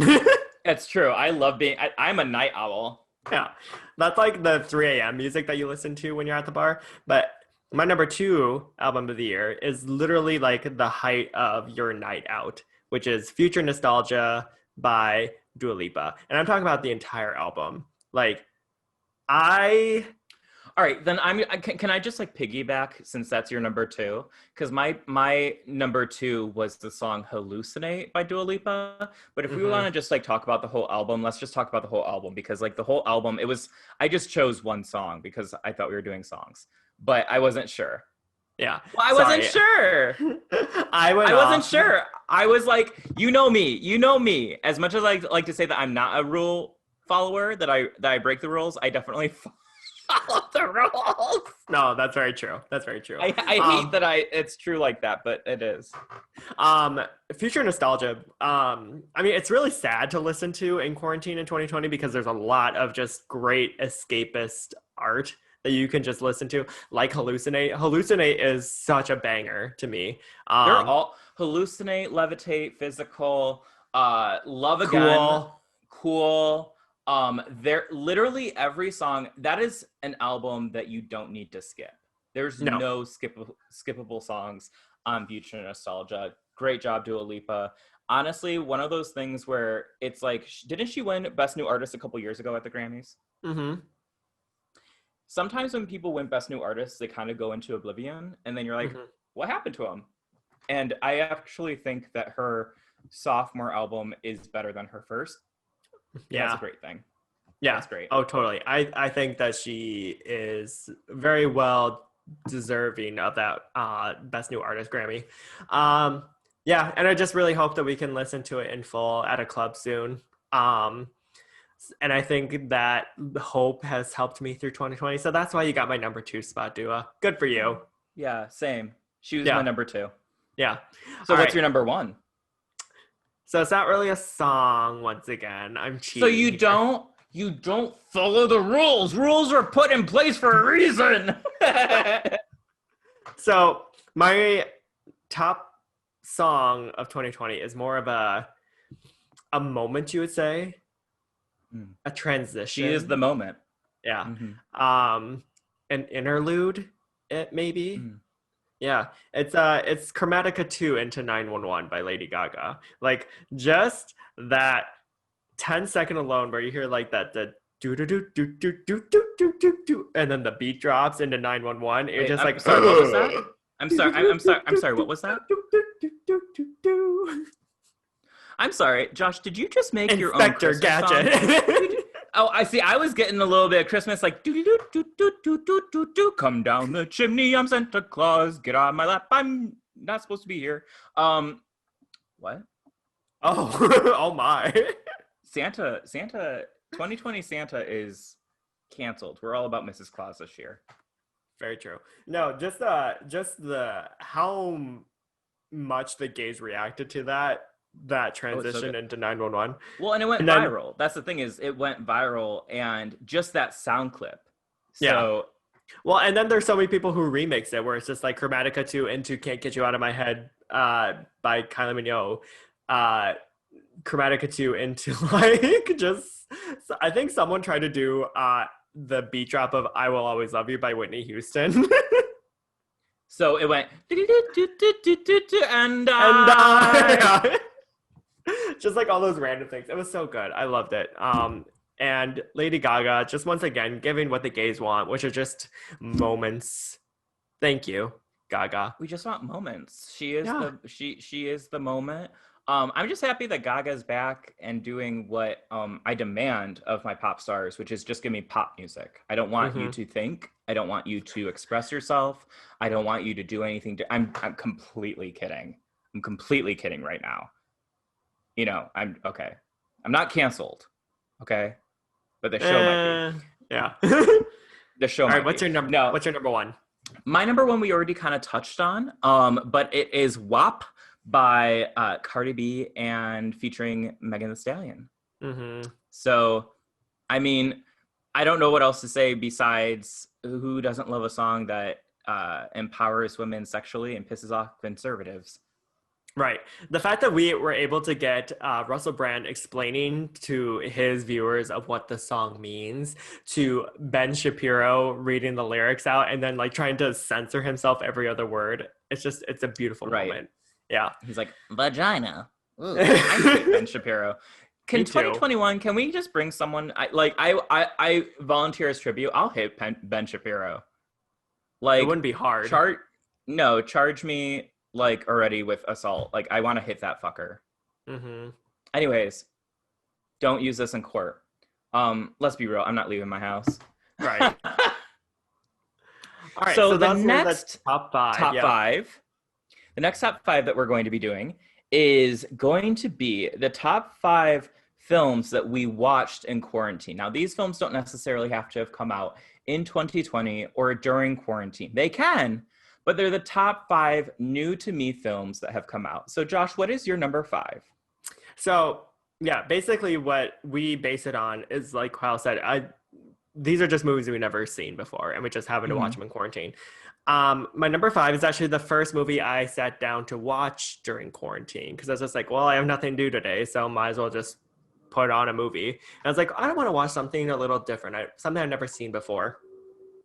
And I put on Speed, the Keanu Reeves and Sandra Bullock movie from 1994, which I've never seen before.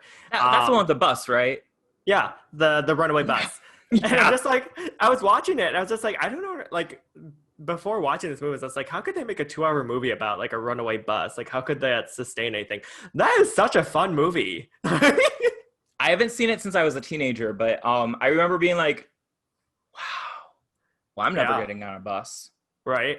Like, Sandra Bullock, of course, like, it's crazy how she looks the same, like, after all these years. Like, she just literally looks like the same character and everything. But she just is, you know, the young, fresh California girl who is juxtaposed against Keanu Reeves, who's a tough, serious cop. And they fall in love while driving a bus, avoiding trying to get hit by kids and stuff like that, or the bomb going off. And then in the middle of it, a lady randomly falls off of it. And it's just, it's such a fun. I mean, honestly, it probably you like it so much because it reminds us of the the CTA, the public buses that we have here in Chicago. They don't fuck around. I've seen buses hit people. And then be like, your fault, and then keep going. Like straight up, like not like hit people to hurt them, but like if there's like a person who's like trying to like get off the bus or whatever, and the bus just like, and they're like, whoa, and the bus is like, don't report me. Like, so it probably felt familiar to you, maybe. I was gonna say, yeah, just like the image of someone trying to run after the CTA to get it to stop, and the bus driver, oh my god, knowingly sees this person and then just speeds off even further. Like, yeah, it's very much like Speed. Me and my dating life. Yeah. I see someone coming and I'm like, nope. But it reminds me of this time that I was on the bus with my sister and we were by Wrigley Field and it was crazy crowded. And we were not at the bus stop, but there were so many fucking Cubs fans that were just like walking in the middle of the street that we were just like surrounded by people. And this woman walked up and she like was like, let me on. And the bus driver said, no, this isn't a bus stop. I can't just like let you on. And the bus was already pretty full to begin with. This woman, I mean, this happened like 7 years ago. This woman put her fingers between the rubber part and tried to pull it apart and was like, let me! And tried to open the door. And of course she was not successful. Right. And the bus driver just looked at her and was like, bitch, you're not getting on. Like, I don't know what you're trying to do. And it was so funny. It reminds me of that one video of the woman who's like hitting the side of the bus. It's like, ah! Like it was that kind of energy. And what I love is when he finally got to move away, the woman was like, this, no! Like very so upset. Yeah. So upset. My sister and I were dying laughing. Is that how you came out of your mom? Just like, let me out! I was C-section baby, so that would be terrifying. Like, could you imagine slicing your mom open and me being like a like, no, I was very calm. They took me out and I was just like this. Cheers to you. It's my birthday. Like it was I was a very calm infant. Indubitably. Indubitably. I am out of the womb and into the room. So my number 5 film that I watched in quarantine is from 1973. It is the original Wicker Man. Mm. I had never seen it. And as someone who, a couple years ago, Midsummer came out, I enjoyed Midsummer. I think I enjoyed it more watching it outside the theater and in the comfort of my own home than I did watching it in theater because people suck and ruined it for me. But I really enjoyed Wicker Man. Something about just like creepy people in Scotland doing pagan-y things. I'm into it. The costumes are great. I loved it. Yeah. I loved it. I was gonna say the plot twist is really cool. The costumes are pretty much anything Adele Weiss would wear, like on a daily basis. Yeah. Very I much think like their costumes are what I want my drag to look like. right. Like pagan folk, like pagan European folk people. That is the vibe. Yeah. Like very into it. Like flowers in the hair and like little peasanty tops and just like a little bit off in braids. And yeah, and human sacrifices.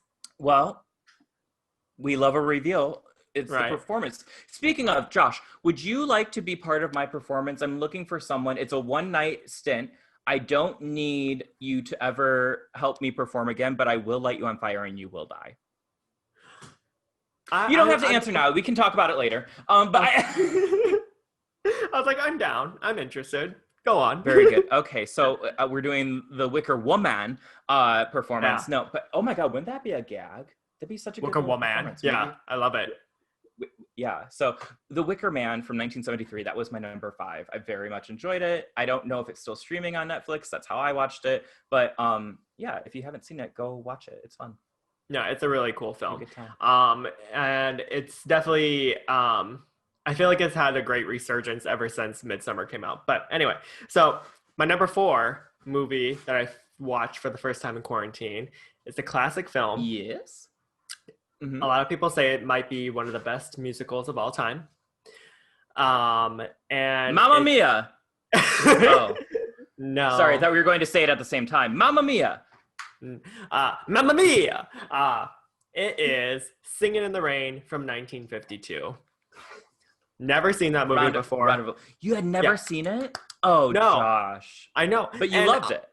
I loved it. I wish I grew up watching that film. First of all, Gene Kelly. Holy shit, he is hot. He is a hot man. Don't have to tell me twice. I know. I've seen the movie. I grew up watching Singing in the Rain as a teenager. So like it is one of my favorite, like top 20 favorite movies. So I'm glad you finally got to see it. Yeah. I don't know where my parents dropped the ball on that one here. I will blame them for that one. But then you see a young Debbie Reynolds who is so talented. I feel like people didn't utilize Debbie enough in her career, if that makes sense. Like I feel like she was like underrated like her entire time. Like a whole like Debbie Reynolds like resurgence. I wish. And then the production was great. The music was obviously really fun. It was a really fun time. But how much did you love the blonde? Like the blonde character, I forget her name. Who has the voice and she just cannot sing. I can't stand it. Like what is her name? I forget. Like I forget. That made me laugh so much when I was younger. Yeah. I thought it's so funny. She's so funny. And you know what's funny too is the fact that there's a lot of like 50s movies that kind of have that character stereotype, like All About Eve, like the dumb Monroe. blonde. Yeah, the dumb blonde. In White Christmas, when the two brothers are dancing with Rosemary Clooney and the other one, I can't remember her name. But then there's like the dumb blonde in the corner. She's like, I wish I had that. Or like when they get like introduced in the beginning of White Christmas and they're like, oh, this is so-and-so and so-and-so. And she goes, mutual, I'm sure. Yeah. I love White Christmas. I also love another movie that I grew up watching. Yeah, I'm so glad that you finally saw Singing in the Rain. Yeah. Now it makes sense. So now when I see you and I go, good morning, and you go, ha ha ha. And it's 7 at night, Kyle. you like know what because I feel like I've done that to you and you're just like blank face, like, okay, well, we have to get going. And I'm like, I thought you got it. I thought you had seen Singing in the Rain. You're like a big film buff. It's not because I didn't get the reference. It's because you were 20 minutes late and we now have to get going. time is a construct, whatever, 2020. Yeah. It's very good. All right. What's your number 4? So my number 4 is, it came out actually this year in 2020. And it's Mucho Mucho Amor. I have a lot of documentaries on my list. Not Wicker Man. Wicker Man is not a documentary, although wouldn't it be shocking if it was? That'd be a great documentary. Right. But yeah, Mucho Mucho Amor, which is about Walter Mercado, he's a Puerto Rican like mystic psychic, horoscope astrologer. And the movie basically just like follows his career, and it's just cool. It's cool to see just like a queer mystic person, and how beloved he was, I guess, by a lot of people, but especially by like the Latino community. Like, because I feel like I didn't know who he was until this year, when actually Alexis Mateo on season All Stars 5 of Drag Race did him in Snatch Game of Love. I didn't know who Walter Mercado was. But highly recommend the film. It's a good movie, makes you tear up. I love those like little heartwarmy, like, ooh, that felt good after watching it. Is it on Netflix? It is. I don't know if it's a Netflix original movie, so it should still be on there. Well, I would hope so. It should, unless Netflix was like, we got too much Dolly Parton content coming in. We got to kick someone off. Mucho, mucho more. Get to the back. Maybe. But yeah, highly recommend it. It's a good feel good. It's only like an hour and a half long. But yeah, it kind of follows like him at the height, which was like late 80s, early 90s. And he would like come on and like tell everyone their horoscopes. And basically what's cute is like everyone's horoscope. He basically is like, Leo, you are the person of your destiny. Keep going forth. Virgo, you are love. You are the person of your destiny. Like, they basically were all the same horoscope. Yeah. But it's just like really sweet because like his whole message was like sending love to others was the whole message. So it's like, even though it was like, oh wow, that wasn't an interesting horoscope, it was still like, no, but that's not necessarily, his message was all just about love. And I love it. And I, for lack of a better term, love that. So that's cute. Yeah. So it's very good. Well, speaking of another film that you can watch on Netflix, my number 3 is something that you can also watch on Netflix. And it is a bit of a doozy, I will say. Not mentally prepare yourself, but just be aware of the situation when you go in. It's Disclosure. It's the documentary on Netflix that tells the history of transgender representation in film and media, and where we came from and how much further we have to go. It stars so many great artists like Laverne Cox. Trace Lysette makes an appearance on there. Oh God, who was the other big narrator that was on there? I'm blanking here. I'm trying to remember. I was like, I'm canceled. It was my number 3 also. So like, I was just like, yeah, it was my number 3 also. I figured like that. To be honest, I haven't watched a ton of movies in quarantine. I've watched more TV shows. Or just like rewatched a lot of TV shows. But Disclosure, very important film. Anyone who it's cool because, and I've said this before on this show, anytime I learn something new, I enjoy it. And I feel like Disclosure is something that I thought I knew something about, which I knew some of it. But just understanding the little nuances and history behind trans and gender nonconforming representation in Hollywood, and how that has evolved over the years, and how certain portrayals of trans people were toxic and problematic, and to see where they've gone, or to see ones that actually worked really well in the past, and it's like, oh, I never thought that actually was a good representation of a trans person, but it turns out it was. It's very interesting, very informative, but also kind of sad, because then you realize, like, I think something that you were kind of touching on was the seriousness of the film, because we realize that to be trans, openly trans in this country, or I guess just in the world, in most societies, I suppose, is to live with a little bit of fear, Mm-hmm. because you're not always going to be in situations where people surrounding you are going to accept you, which is complete bullshit. It's complete bullshit.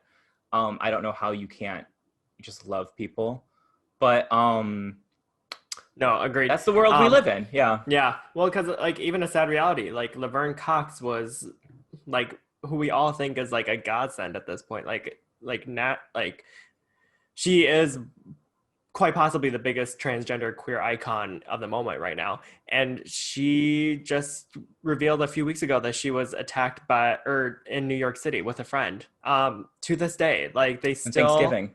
yeah, on Thanksgiving. To this day, like she still struggles with that and is living in a world of fear where she doesn't feel safe. And she's a huge celebrity. A Yeah. huge celebrity, yeah. So watching that, knowing like recent events stuff going on, it is kind of sad to see just how far we still have to go with that. But another thing I will say too is that we always talk about representation matters, yada yada yada. We say it like over and over again on the show.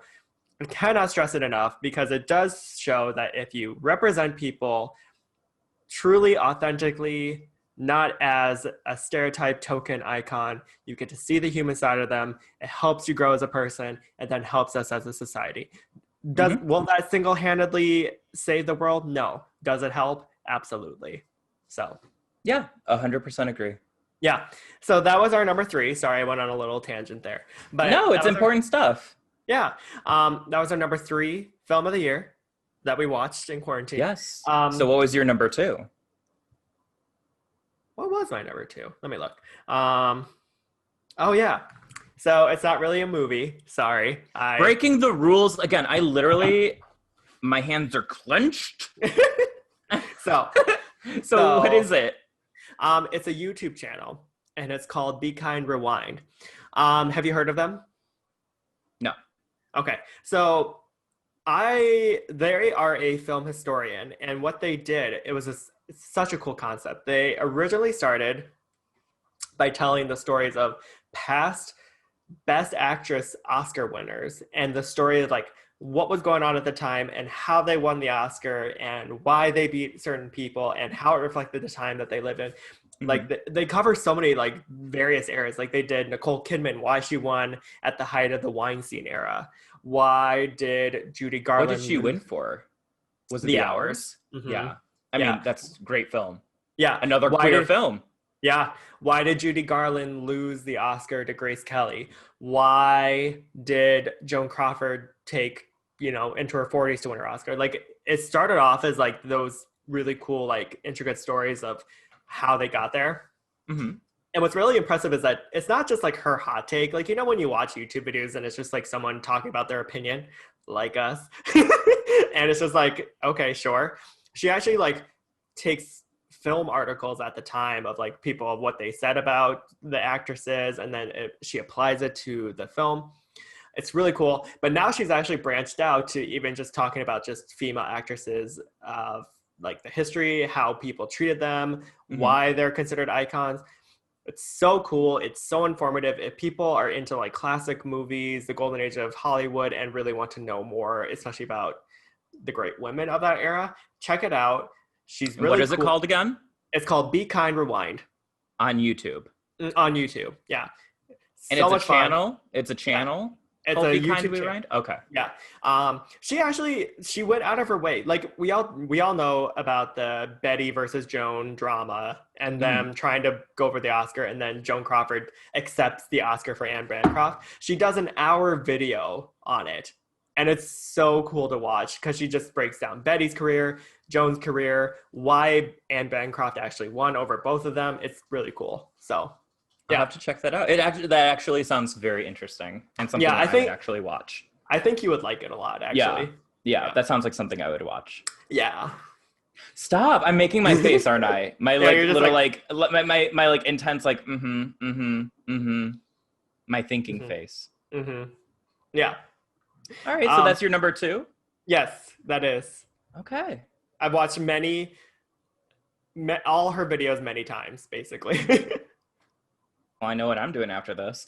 There you go. Yeah. So my number 2 film that I had never seen before, that a lot of people have seen, and I always saw people saying how it's like iconic, and I never grew up watching it, and it came out in 1996. It is First Wives Club.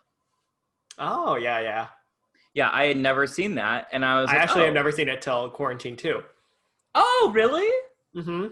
That's so funny. I was like, you know how sometimes movies, people talk about them and they're like, oh, it's the best movie ever, and oh, it's so iconic, and oh my god, it's so much fun, and you watch it and you're like, what? This what? I'm not picking up what they're saying.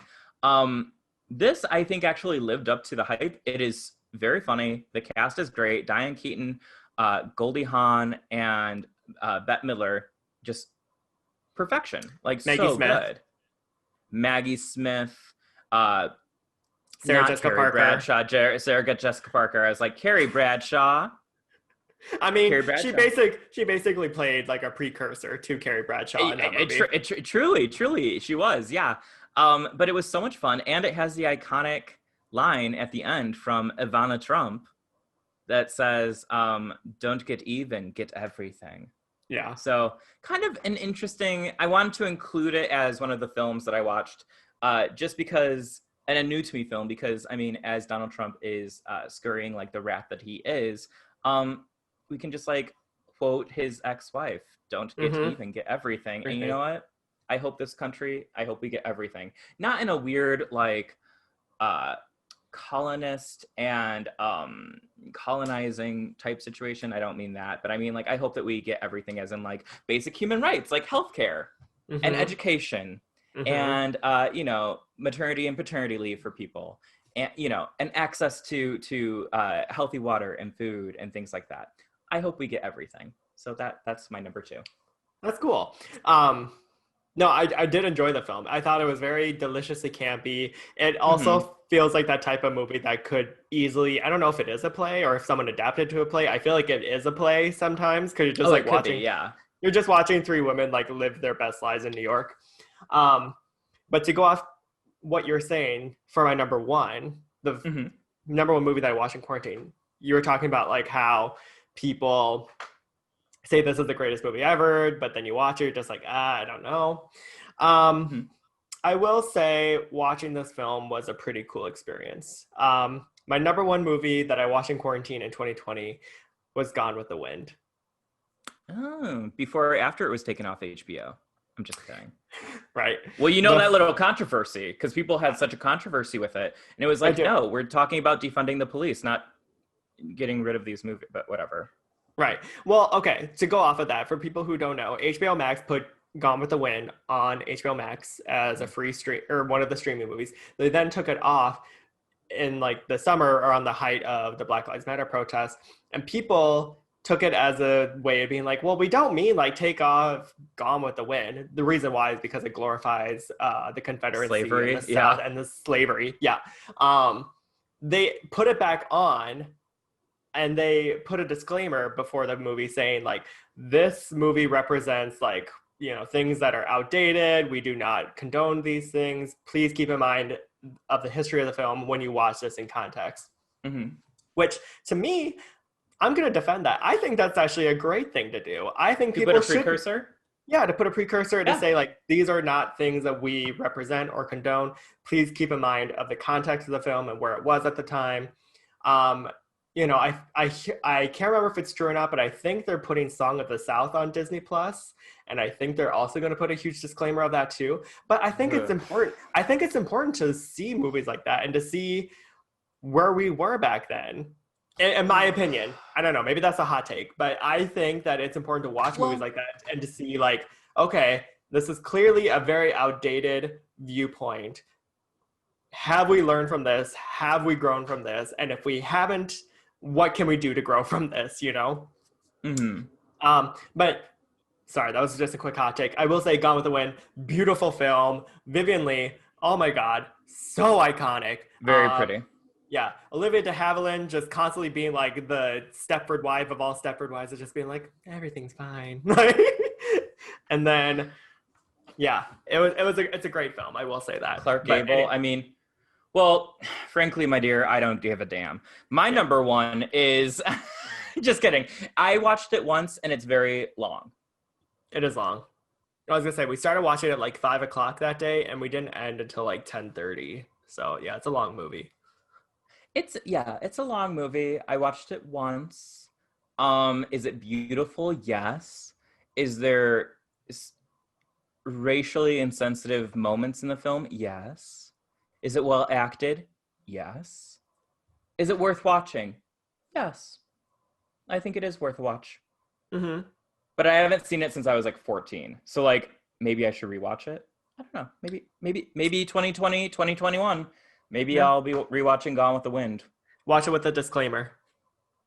Right. Which I mean I do agree with that. I think people should put disclaimers over films that are products of their times but are still historically important. Like I feel that's why when you said the Song of the South, I was like, okay, because like Gone with the Wind was like historically important in like a lot of different aspects when it comes to filmmaking, Mm-hmm. where like Song of the South makes me a little like ooh cringy, just because like from what I've heard, obviously I've never seen it, it's like impossible to watch, but I feel like that, I mean, I guess if you want to put a disclaimer saying like, oh, we're glorifying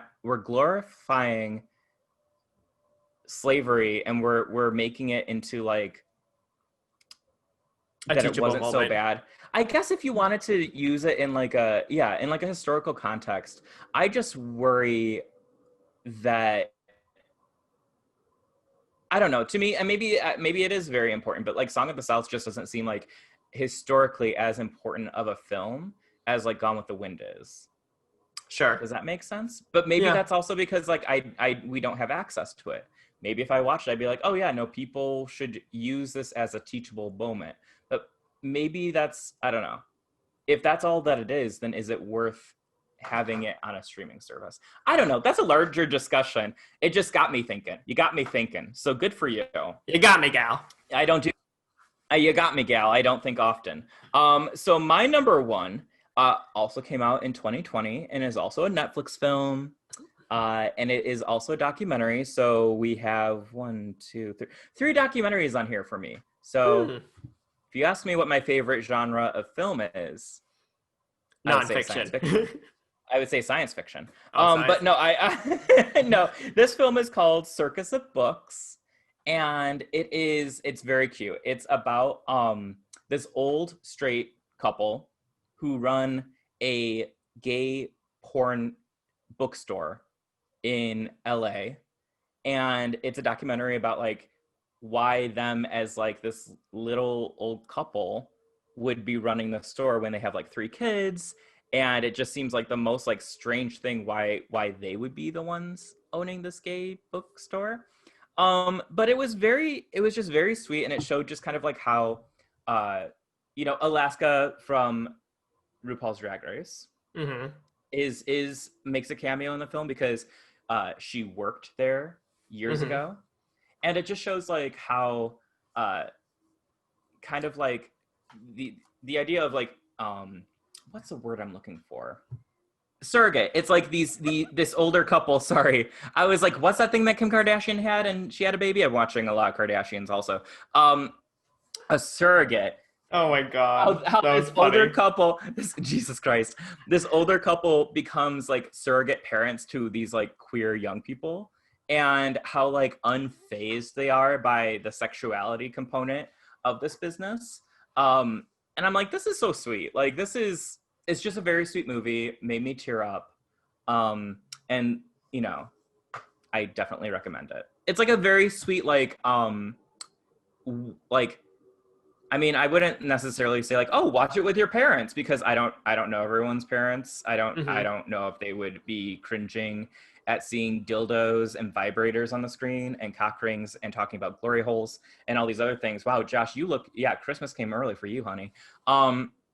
But I think that if you can get over that and really look at the importance of gay bookstores and gay porn shops and what they represent in a community, and how they're basically disappearing because everyone has the internet now, so it's almost like they're obsolete. These businesses no longer are needed. If you can look at it from that standpoint, and then add on top of that this sweet old couple that they just kind of take in this community and they fully embrace it and they don't judge. It's a nice little mixture. It's a casserole of good feelings. So Aw, I that's say cute. watch it. It's cute. Okay. Yeah. Okay. Well, that was our top 5 movies of 2020. We're making it happen. Yeah. But you know what we didn't make happen? What we did not do is we didn't talk about the top 5 queer moments of 2020 yet. We still haven't even got to that yet. And let's just say, even though 2020 has been very bleak, we still had plenty of moments this year. She is the moment. She is the moment. She is the star. Wendy Williams, she is the moment. Yeah. So what was your number 5? So my number 5 queer moment of 2020, it makes me so happy. It's when Schitt's Creek sweeps the Emmys back in September. Schitt's Creek, obviously, if you don't know what that show is, I can't help you at this point. Well, yes, you can. You can tell them where to watch. Netflix. You can watch it on Netflix. Yeah, it's so easy to. And again, it's a very easy show to binge. Like, it's like 5 seasons. Each episode's only like 20 minutes long. Yeah. Isn't there 6 seasons? 6 seasons. Whatever. Anyway. That's an entire season. You can't just get rid of one season. Well, you could. I was like, oh, I'm sorry. I added 2 more hours to your day. Anyway, Schitt's Creek is famously well known for its creator Dan Levy portraying a pansexual character living in a town where homophobia does not exist. It's a very positive, light-hearted representation of a queer world that we all would love to live in one day.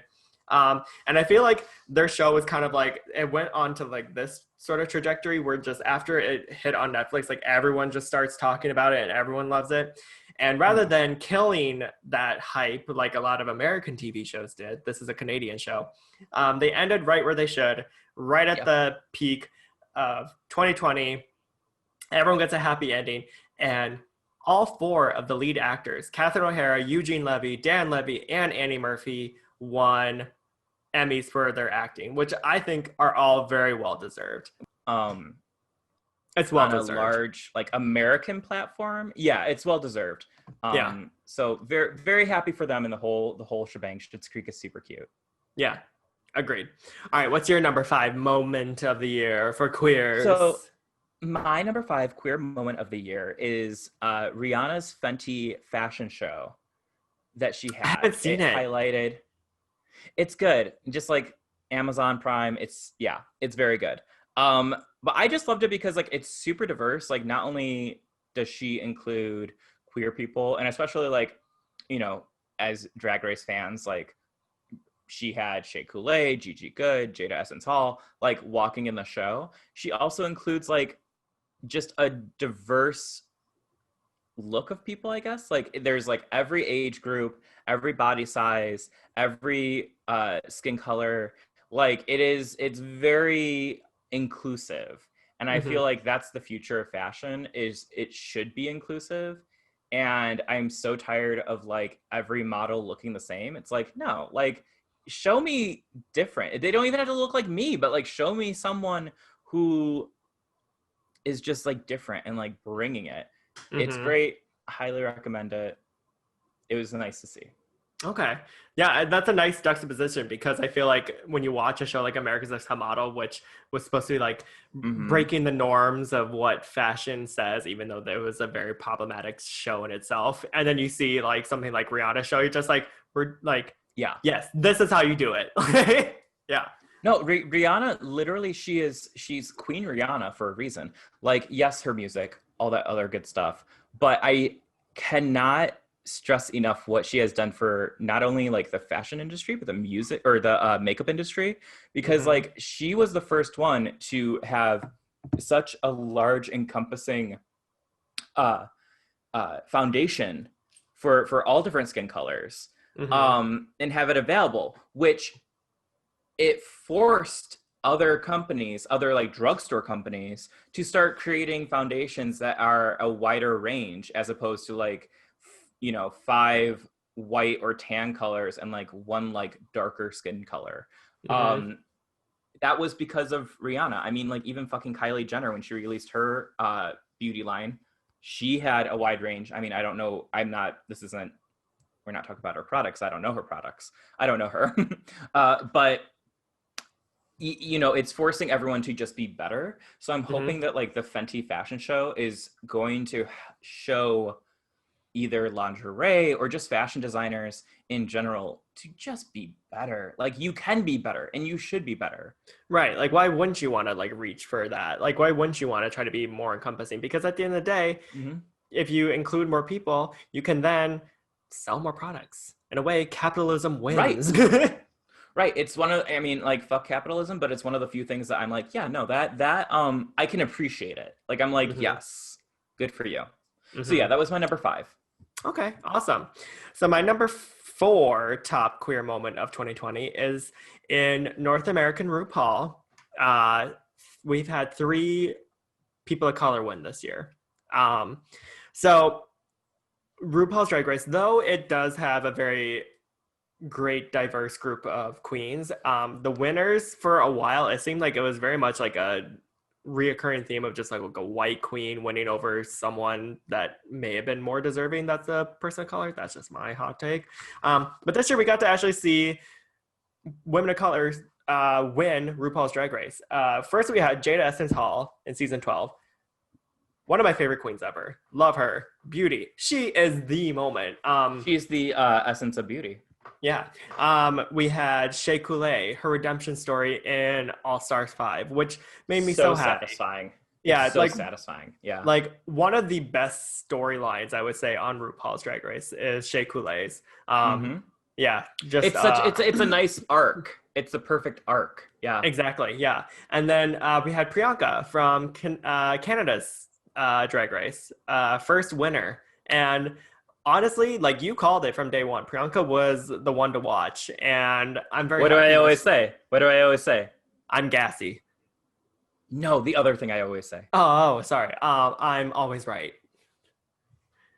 I called it. I always call it.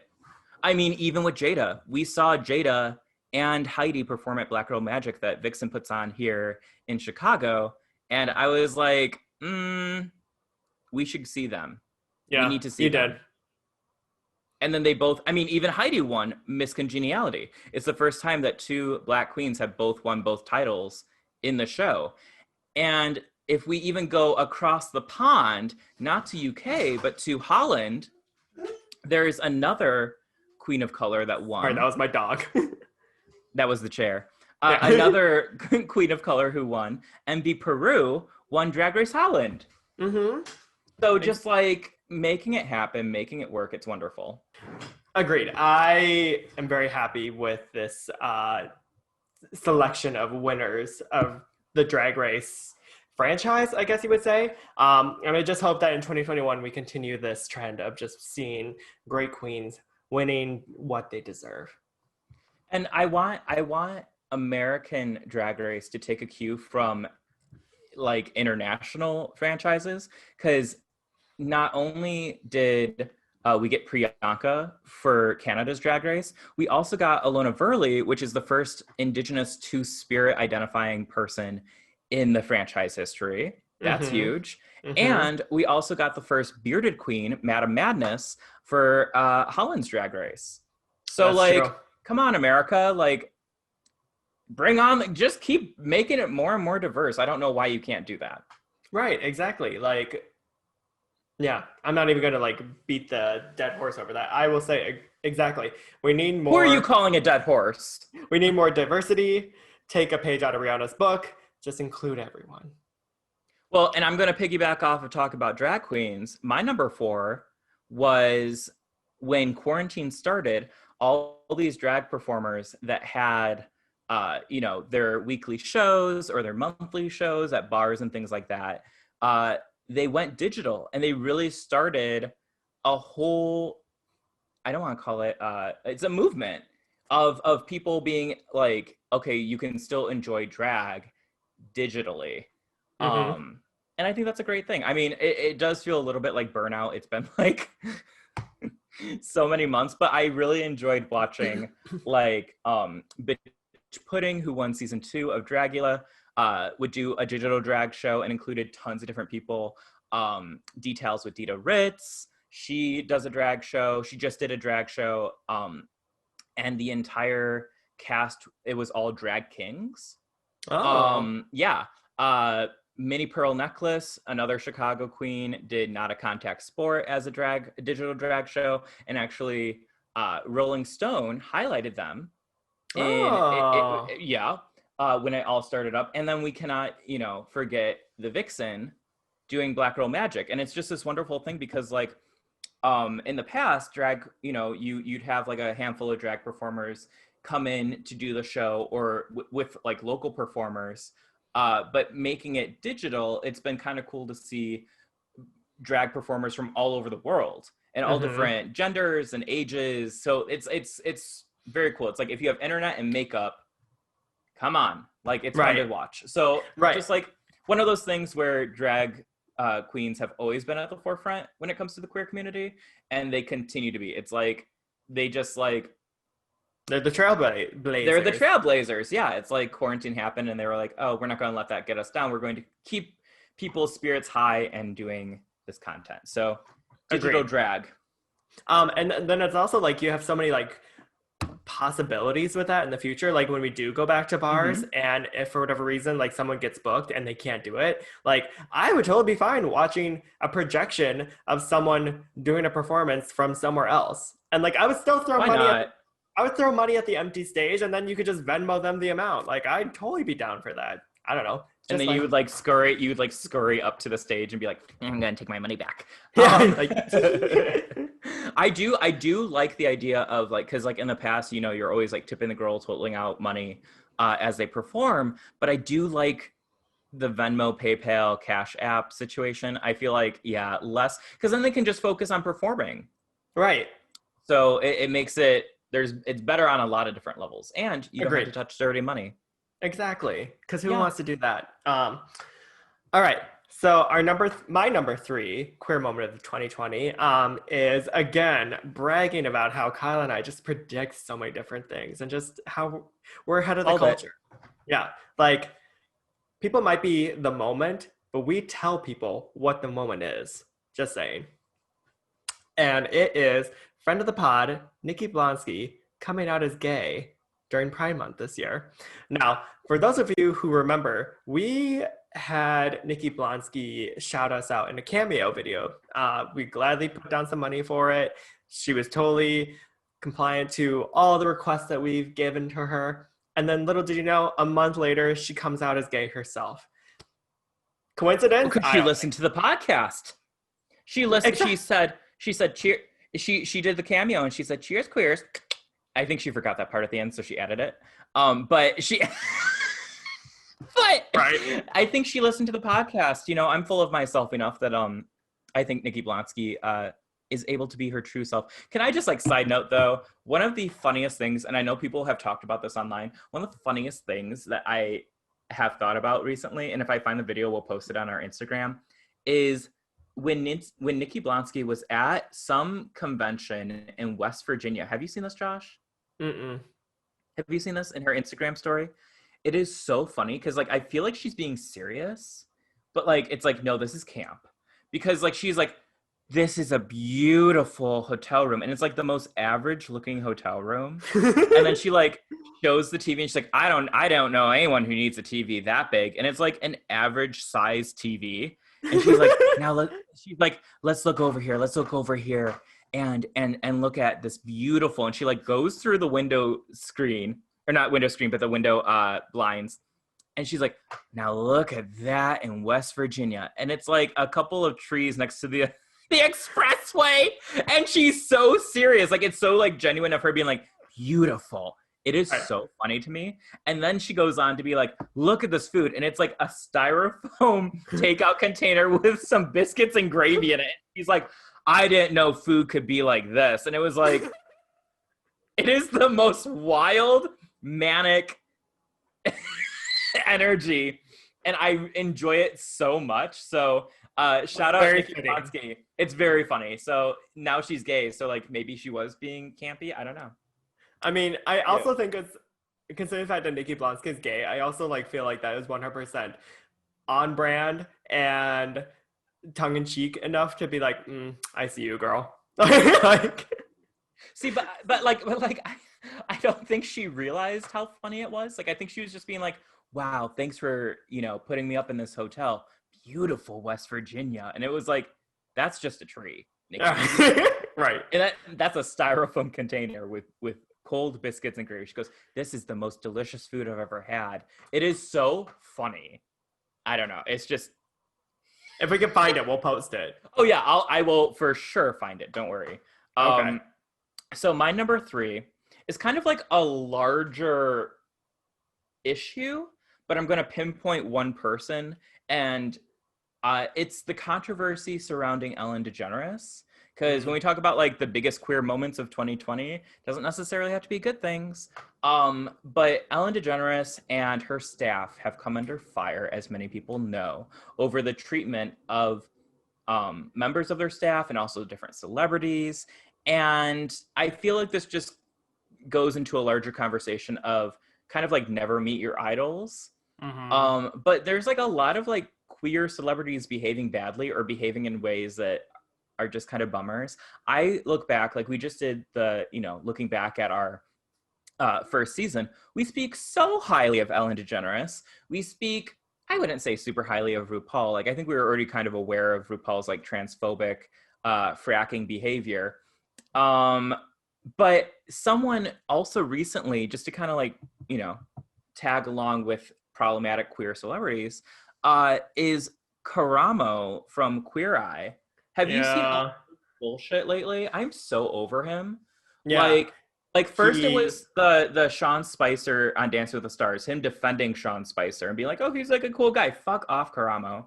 And the video of him, they're talking about like past presidential candidates or whatever. And he was like, I don't like how Bernie Sanders is dressed. Hillary Clinton, he's like, I was not feeling the burn. Hillary all the way. And I was like, fuck off. And now, within this past week, he did a paid advertisement for the Salvation Army. And let me tell you, people, did I work for the Salvation Army from ages 19 to 20? Yes, I did. Did I know they were homophobic? No, I did not. Was I out at the time? No, I was not. But now, do I eat a Chick-fil-A? Maybe. Never, because it's nothing to write home about. And let me tell you, what pisses me off is when celebrities in general will post something and they turn off the comments. If you're turning off the comments, you know in your heart that this is going to get backlash. So why do it? Is it for the check, Karamo? Is it for the check? Oh, it has to be. Your self-help book with Forward by Sean Spicer just was not giving us the fantasy. That's the thing. He's pissed me off, and Ellen DeGeneres is just all these queer celebrities. It's like, fuck off. They make me so frustrated. Well, that's the thing with Karamo. Like, he's supposed to be like the culture expert, and he's supposed to be the one who's supposed to be like helping yourself become a better human being. I'm just like, why would I trust you with my life if you're this bad? I want to find the episode that we talk a little bit about Queer Eye, and I want to review what I said about Karamo. Before all this came, I was not a Karamo fan. You weren't the biggest Karamo fan. You also were harsh on Bobby for some reason. And Bobby's just trying to build a house. He's trying to build a house. I was just like being silly with Bobby, but like legitimately with Karamo.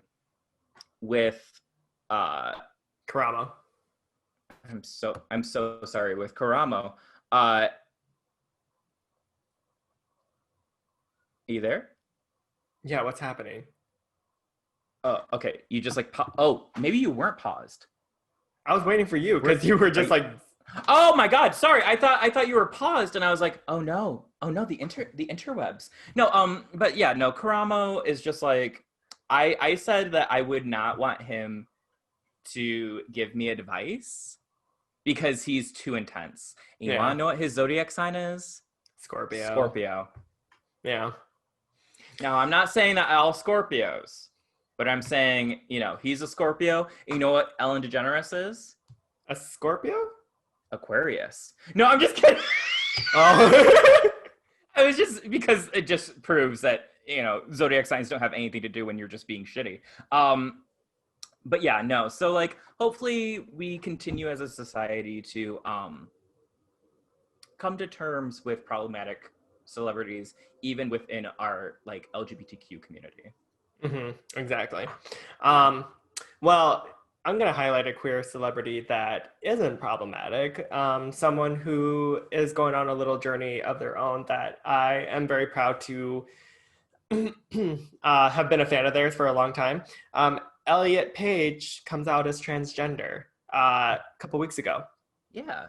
For those of you who, again, live under a rock, Elliot Page has starred in Juno, Inception. What's that TV show that they're on now? Umbrella Academy. Umbrella Academy. Yes. I actually started watching Umbrella Academy. I should finish watching it. It's fun. It's like a superhero show.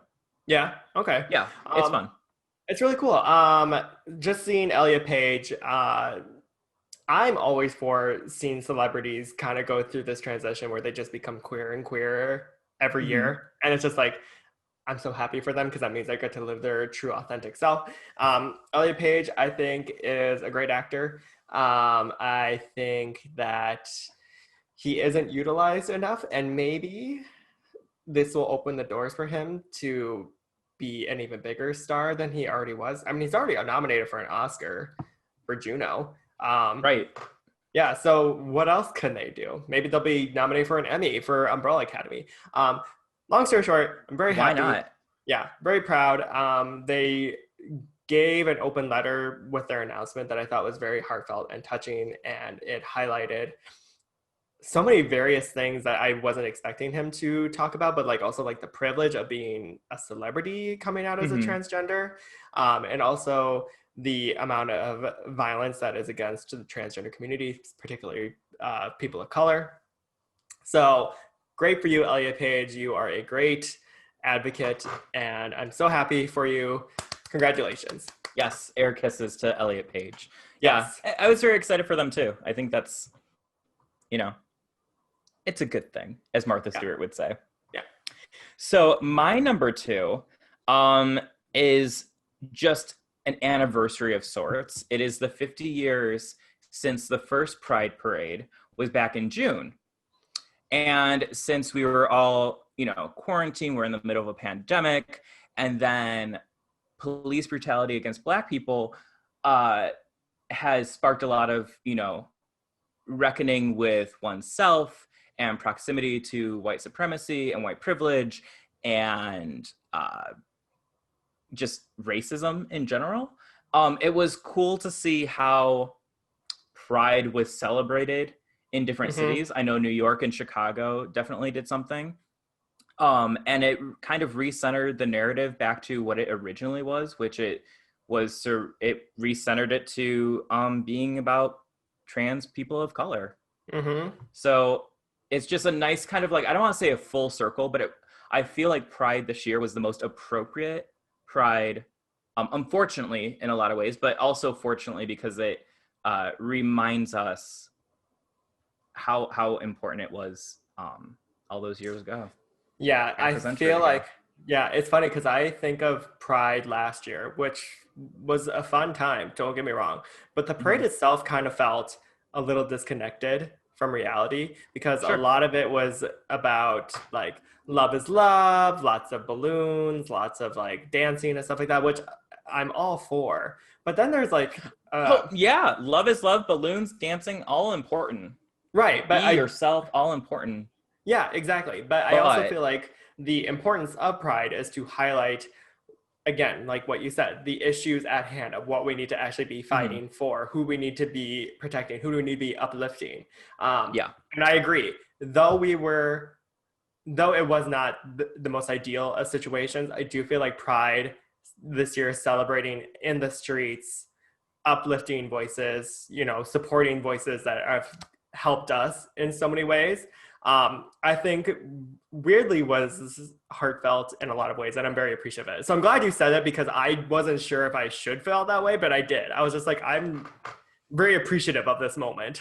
Yeah, no, it's an you can I think it's the truest form of humanity to appreciate, even in the face of oppression, like the joy or good moments or reminders. What? Mm-hmm. What? Look You at made a face. Putting out some philosophical stuff. Look at you.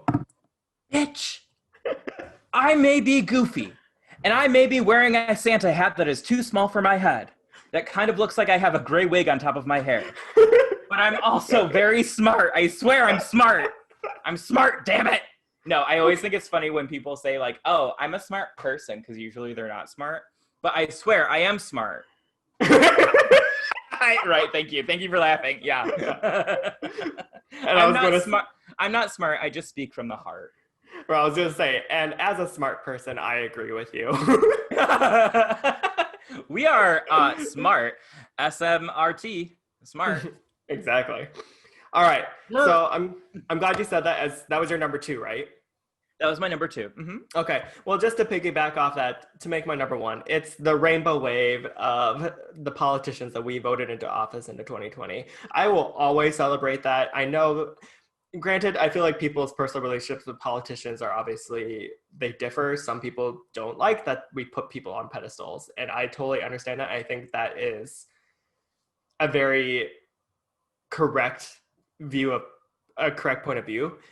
For me, I personally think, again, I think it's great to see representation in office, making changes. Again, we talk about predicting the future. Sarah McBride becomes the first openly trans senator for That's huge. Delaware, right? Yes. That's how you pronounce it? Delaware? Delaware? Yeah. The place with no tax. Right. Sam Park, first openly gay man, and not openly Asian. Please Asian. Tell us. Oh my God. Are you coming out of the closet? You're coming out of the closet? You're Asian? I'm Asian. No, first Asian Democrat from Georgia. Just the list goes on and on. Just being able to see like all these great futuristic people. I would even the futuristic people. I got future. You're like the first Asian came out of the closet, and then I love seeing futuristic people, and I'm like, what was in that cup, Josh? Ma'am, what was in that cup? I'm smart. You said it, not me. Oh God, yeah. Clearly the wine has hit, ladies. But yeah, that's my number 1 queer moment of 2020. I always think that is something to be proud of and to celebrate, and I stand by it. It could be my number 1 every year, as long as we just keep. Well, every election year. I'm smart. Sorry, it could be my number 1 every year, except when it's not an election year. Except in my number 1 number years. So right. Speaking of odd numbers, my number 1 is is something that was kind of like a local thing, but it was my number 1 queer moment of 2020 that kind of ignited larger conversations in. When you went on a date? No, that has not happened in 2020, ma'am. I love this little hat. It's so cute, ma'am. But it was the drag march in Chicago that was part of kind of like a reckoning with the gayborhood, the LGBTQ neighborhood in Chicago, formerly known as Boys Town. Mm-hmm. And I think some of my favorite drag performers, Miss Toto, Lucy Stool, Dita Ritz, the Vixen, they all spoke at it. And this is before Drag Race All-Star Season 5 even aired. We knew who was going to be on. And Shea Coulee was there. Mm-hmm. And they talked about, the anti-trans sentiment, anti-women, anti-people of color, anti-femme, anti-black feelings that a lot of these establishments that you and I have gone to that over the years, that some of the owners have and some of the people who work there have. And I feel like this, it brought up even more conversations of who's hosting these events, who should be allowed to host these events.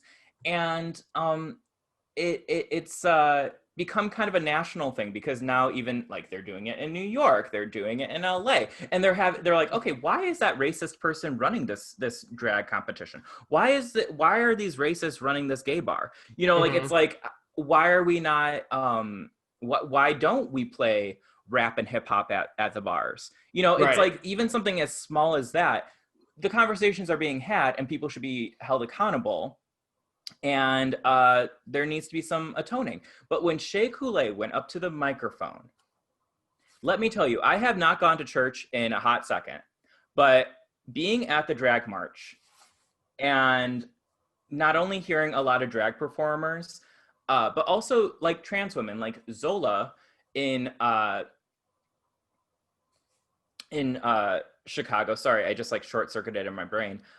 She is a Black trans woman who is part of Molasses, and they do like queer trans Black collective art pieces and different events and stuff like that. When she went up to the microphone and she talked about showing up for trans people and showing up for trans women especially, and not just like coming to the drag march, like, oh, we're not just doing it as like, it's not a parade, it's a march, it's a statement. It is a we're going to church, we were taken to church. So between Zola and then you have Shea Coulee go up there, and when Shea Coulee got on the microphone and said, my name is Shea Coulee and I didn't come to slay, I came to dismantle white supremacy. Goosebumps. I still have goosebumps. That was possibly one of the highlights of my entire 2020 year, was the power behind Shea Coulee's speech. And just the momentum has just continued. Like, I feel like it's just going to continue. And I feel like those who were in power and were taken down, I don't need to see them come back. Yeah, it was kind of like they had their chance. And I'm not a big cancel culture unless we're canceling Josh. But when it comes to second chances and third chances and fourth chances, and really trying to make reparations for past incidences, some of those people did not do that, and they don't feel like doing that.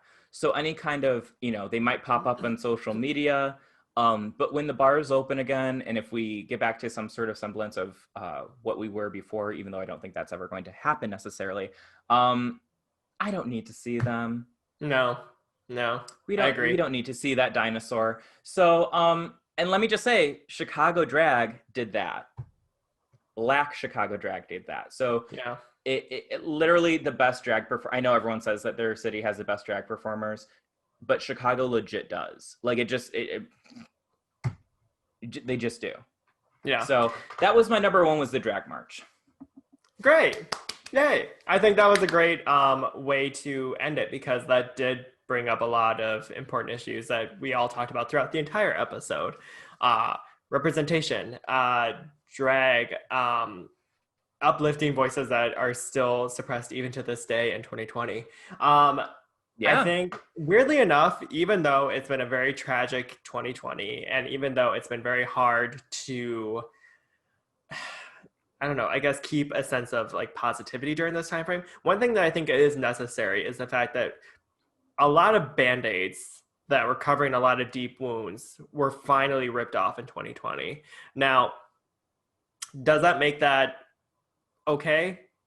Not necessarily, because we still have to put in the work. We can't just like be like, oh, these are the problems. Oh, well, we still have to actively work against it every single day. But it's nice to know that it's now more aware on a public form in so many different ways. People are still... oh, what? But I was just going to say, I think it's even just like a privilege that we that it feels as though this is the first year that these situations are going to be discussed and talked about on a more mainstream public form, when they've just been happening forever. So I feel like it's a big privilege of ours, that we should acknowledge that this is not necessarily the first time we're having these discussions, but that we're like, oh yeah, we're having these discussions. It's, we can see it as a positive as opposed to something that has continuously been a negative.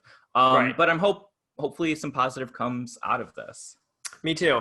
I think you and I have both been on similar levels where it's just like we have still been able to have been privileged with a lot of things happening for us in 2020, even if it is against the norm of what most people's years are like. I feel like we both have grown in a lot of ways, and we're seeing a lot of change in the world that, though it's necessary and though it might hurt in the moment, it's still very necessary to do. Yeah. So yeah, 2021, we're going to continue that. Go through some rough shit and come out the other end smiling. Well, honey, if you need rough shit, you should be taking your fiber pills. I was going to say, or I could just eat the 2 quesadillas that you've had. That'll bound you up. It'll just lock and key Pandora's box. Don't release it. It'll just 2 hours, legs asleep on the toilet watching TikTok. You go, girl, you know that is the truth. You get on the toilet. This is how we're going to end the episode. You get on the toilet and you're watching TikToks, and 45 minutes later you go to stand up and you next time you fall over. Next time you come over, and when it's safe to do so, I will show you that I went to stand up, and I live by myself, so the door open. But I stood up and I fell into the door, and now there's a hole, a little hole, because the doorknob like slammed into the door. I was gonna say, like, with your face pressing against it. Oh my God, but my legs just were straight on, just like, don't look at TikTok while doing business. Right. Anyways, on that note, anything else, Josh, we want to talk about? Well, yeah, I was gonna say, even though we've just talked about all the things that have happened in 2020, there are still things that, you could procrastinate on. I don't know how. You'd have to really, really actively fight against it, which is what Colin and I are going to be doing as our final list. Very quickly, we're going to be doing the top 5 things we did not accomplish in 2020, which we will just say off in a rapid fire session. Okay. I want to just say this before we get into it. I will say that even though it may come off as procrastination of Obama's nation. No, what was that line from Kanye West? Abomination of Obama's nation. Wow, that's poetry or something. I will say that trying to get shit done during a global pandemic, when the government has turned their backs on you and a lot of people are out of work, myself included, has been one of the most mentally trying things I have done in my 30 years. So I'm very excited for it. Give me the fucking vaccine. I don't care what's in it. I've put weirder things in my body. That's a whole nother day. But these are the things that we did not accomplish. I was gonna say, these people who are like, I'm afraid of the vaccine, like, I don't want to do it, like, willingly, openly eat ass. It's just like, come on. Like, you could take the vaccine, girl. Well, excuse me, trigger warning. I did not know that we were going to have a sloppy moment there, sloppy seconds. God, all right. It's so much poop talk at the end of this episode. Right? Like, what? That is totally the end of 2020 is like, and by the way, poop. We're going to talk about poop for the next 5 minutes. All right. That is not going to be the things that we have not done, because that would not keep us regular. So Do you want to go first, or do you want me to go first? I will say all my 5 very quickly here. Number 5, things I did not accomplish. Rapid fire, 1, 2, 3, go. I didn't go to a pride party this year. I didn't have any summer-related photo shoot. I didn't update my resume at any level. I didn't read a single book from start to finish. What the hell, Josh? I didn't read one book this year. And finally, I was supposed to go to Hawaii to see Mariah Carey in concert in November, and that obviously did not happen. And that's probably the saddest thing that did happen for me this year. Oh. Yeah. All right. That's what I did not accomplish. Kyle, what about you? Okay, so here's my rapid fire. 5 things I did not accomplish in 2020. So I did not have a giant 30 birthday blowout. Damn it. A 30 birdie. I did not have a 30 birdie. I did not have a giant dirty 30 birthday blowout, which I usually don't end up doing anything for my birthday anyway, so it wasn't that big of a deal. I did not watch anything, any show that was recommended to me. I just watched what I wanted to watch. And they keep flooding in. People keep telling me to watch things, and I still don't. I did not get the new tattoo that I said I was going to get in 2019, but I have thought about getting a couple more. I did not go to New York City on Halloween to see Harry Styles and Orville Peck in concert because it was canceled. And I said in the beginning of 2020 that I was going to be softer, and that included my feelings towards men and my feelings towards dating. I was going to soften towards it. And guess what? I've gone on 0 dates. That's right, ladies and gentlemen, them. I've gone on 0 dates this entire time. So I did not accomplish that. Not one damn bit. So that is my 5 things I did not accomplish. That number one, just keep it going. Like, who cares? Should I just not date anyone? I just shouldn't date anyone. You could date people, just don't date men. That's a waste of time. I just don't, we'll see what happens. I got things going on. Yeah. All right. So that was our 2020 Queer in Review. We somehow did it. I'm exhausted. Like, that was a lot of things to cover in a really bleak year, I will say. And we didn't even mention coronavirus once. Well, till now. Until now. And poop. Well, okay.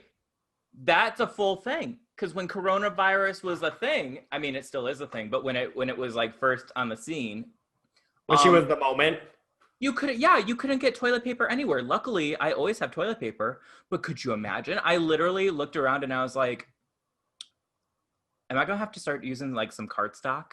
Right. if I run out of a few of these rolls, like I didn't know. I was like, right. We're all gonna die, which maybe we will. I don't know. The aliens will get us at some point. So Josh, where can we have people find us? Where can they listen to us or watch us? I was gonna say, obviously you could watch us on YouTube.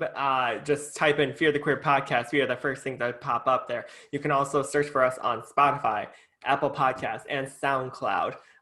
You can also like us on Instagram, follow us on Facebook. Kyle, what can they not do to find us? They cannot email us because we don't check our email. So if you're trying to get into contact with us, if you're like, oh, hey, I kind of want to come on the show, usually we respond to DMs.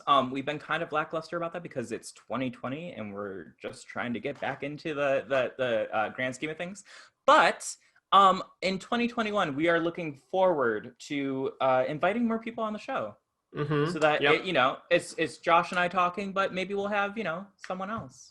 Right, where they just sit there in silence as we argue back and forth, and the person's just like, I thought I was supposed to be a guest on the show. That's next week. No, it was like, oh, damn. Well, you can still like sit into our Zoom meeting if you want to. So, everyone, I hope that your 2020 ends on a high note. Everyone stays safe and happy for this holiday season. Season? Oh, I love the seasoning. Rest in peace, Sean Connery. But I hope that everyone has like a very safe and happy holiday if you celebrate Christmas, Hanukkah, Kwanzaa, the Yule, any of that good stuff. Make it gay. That's all I gotta say. Just make it gay. Yeah. Yes, and we will see you all in 2021. Kyle, lead us out with a tune. Should I sing? Don't make me sing. Should I sing my Christmas song I wrote? Yeah. I should. Okay. So I wrote a little Christmas ditty. Let's see.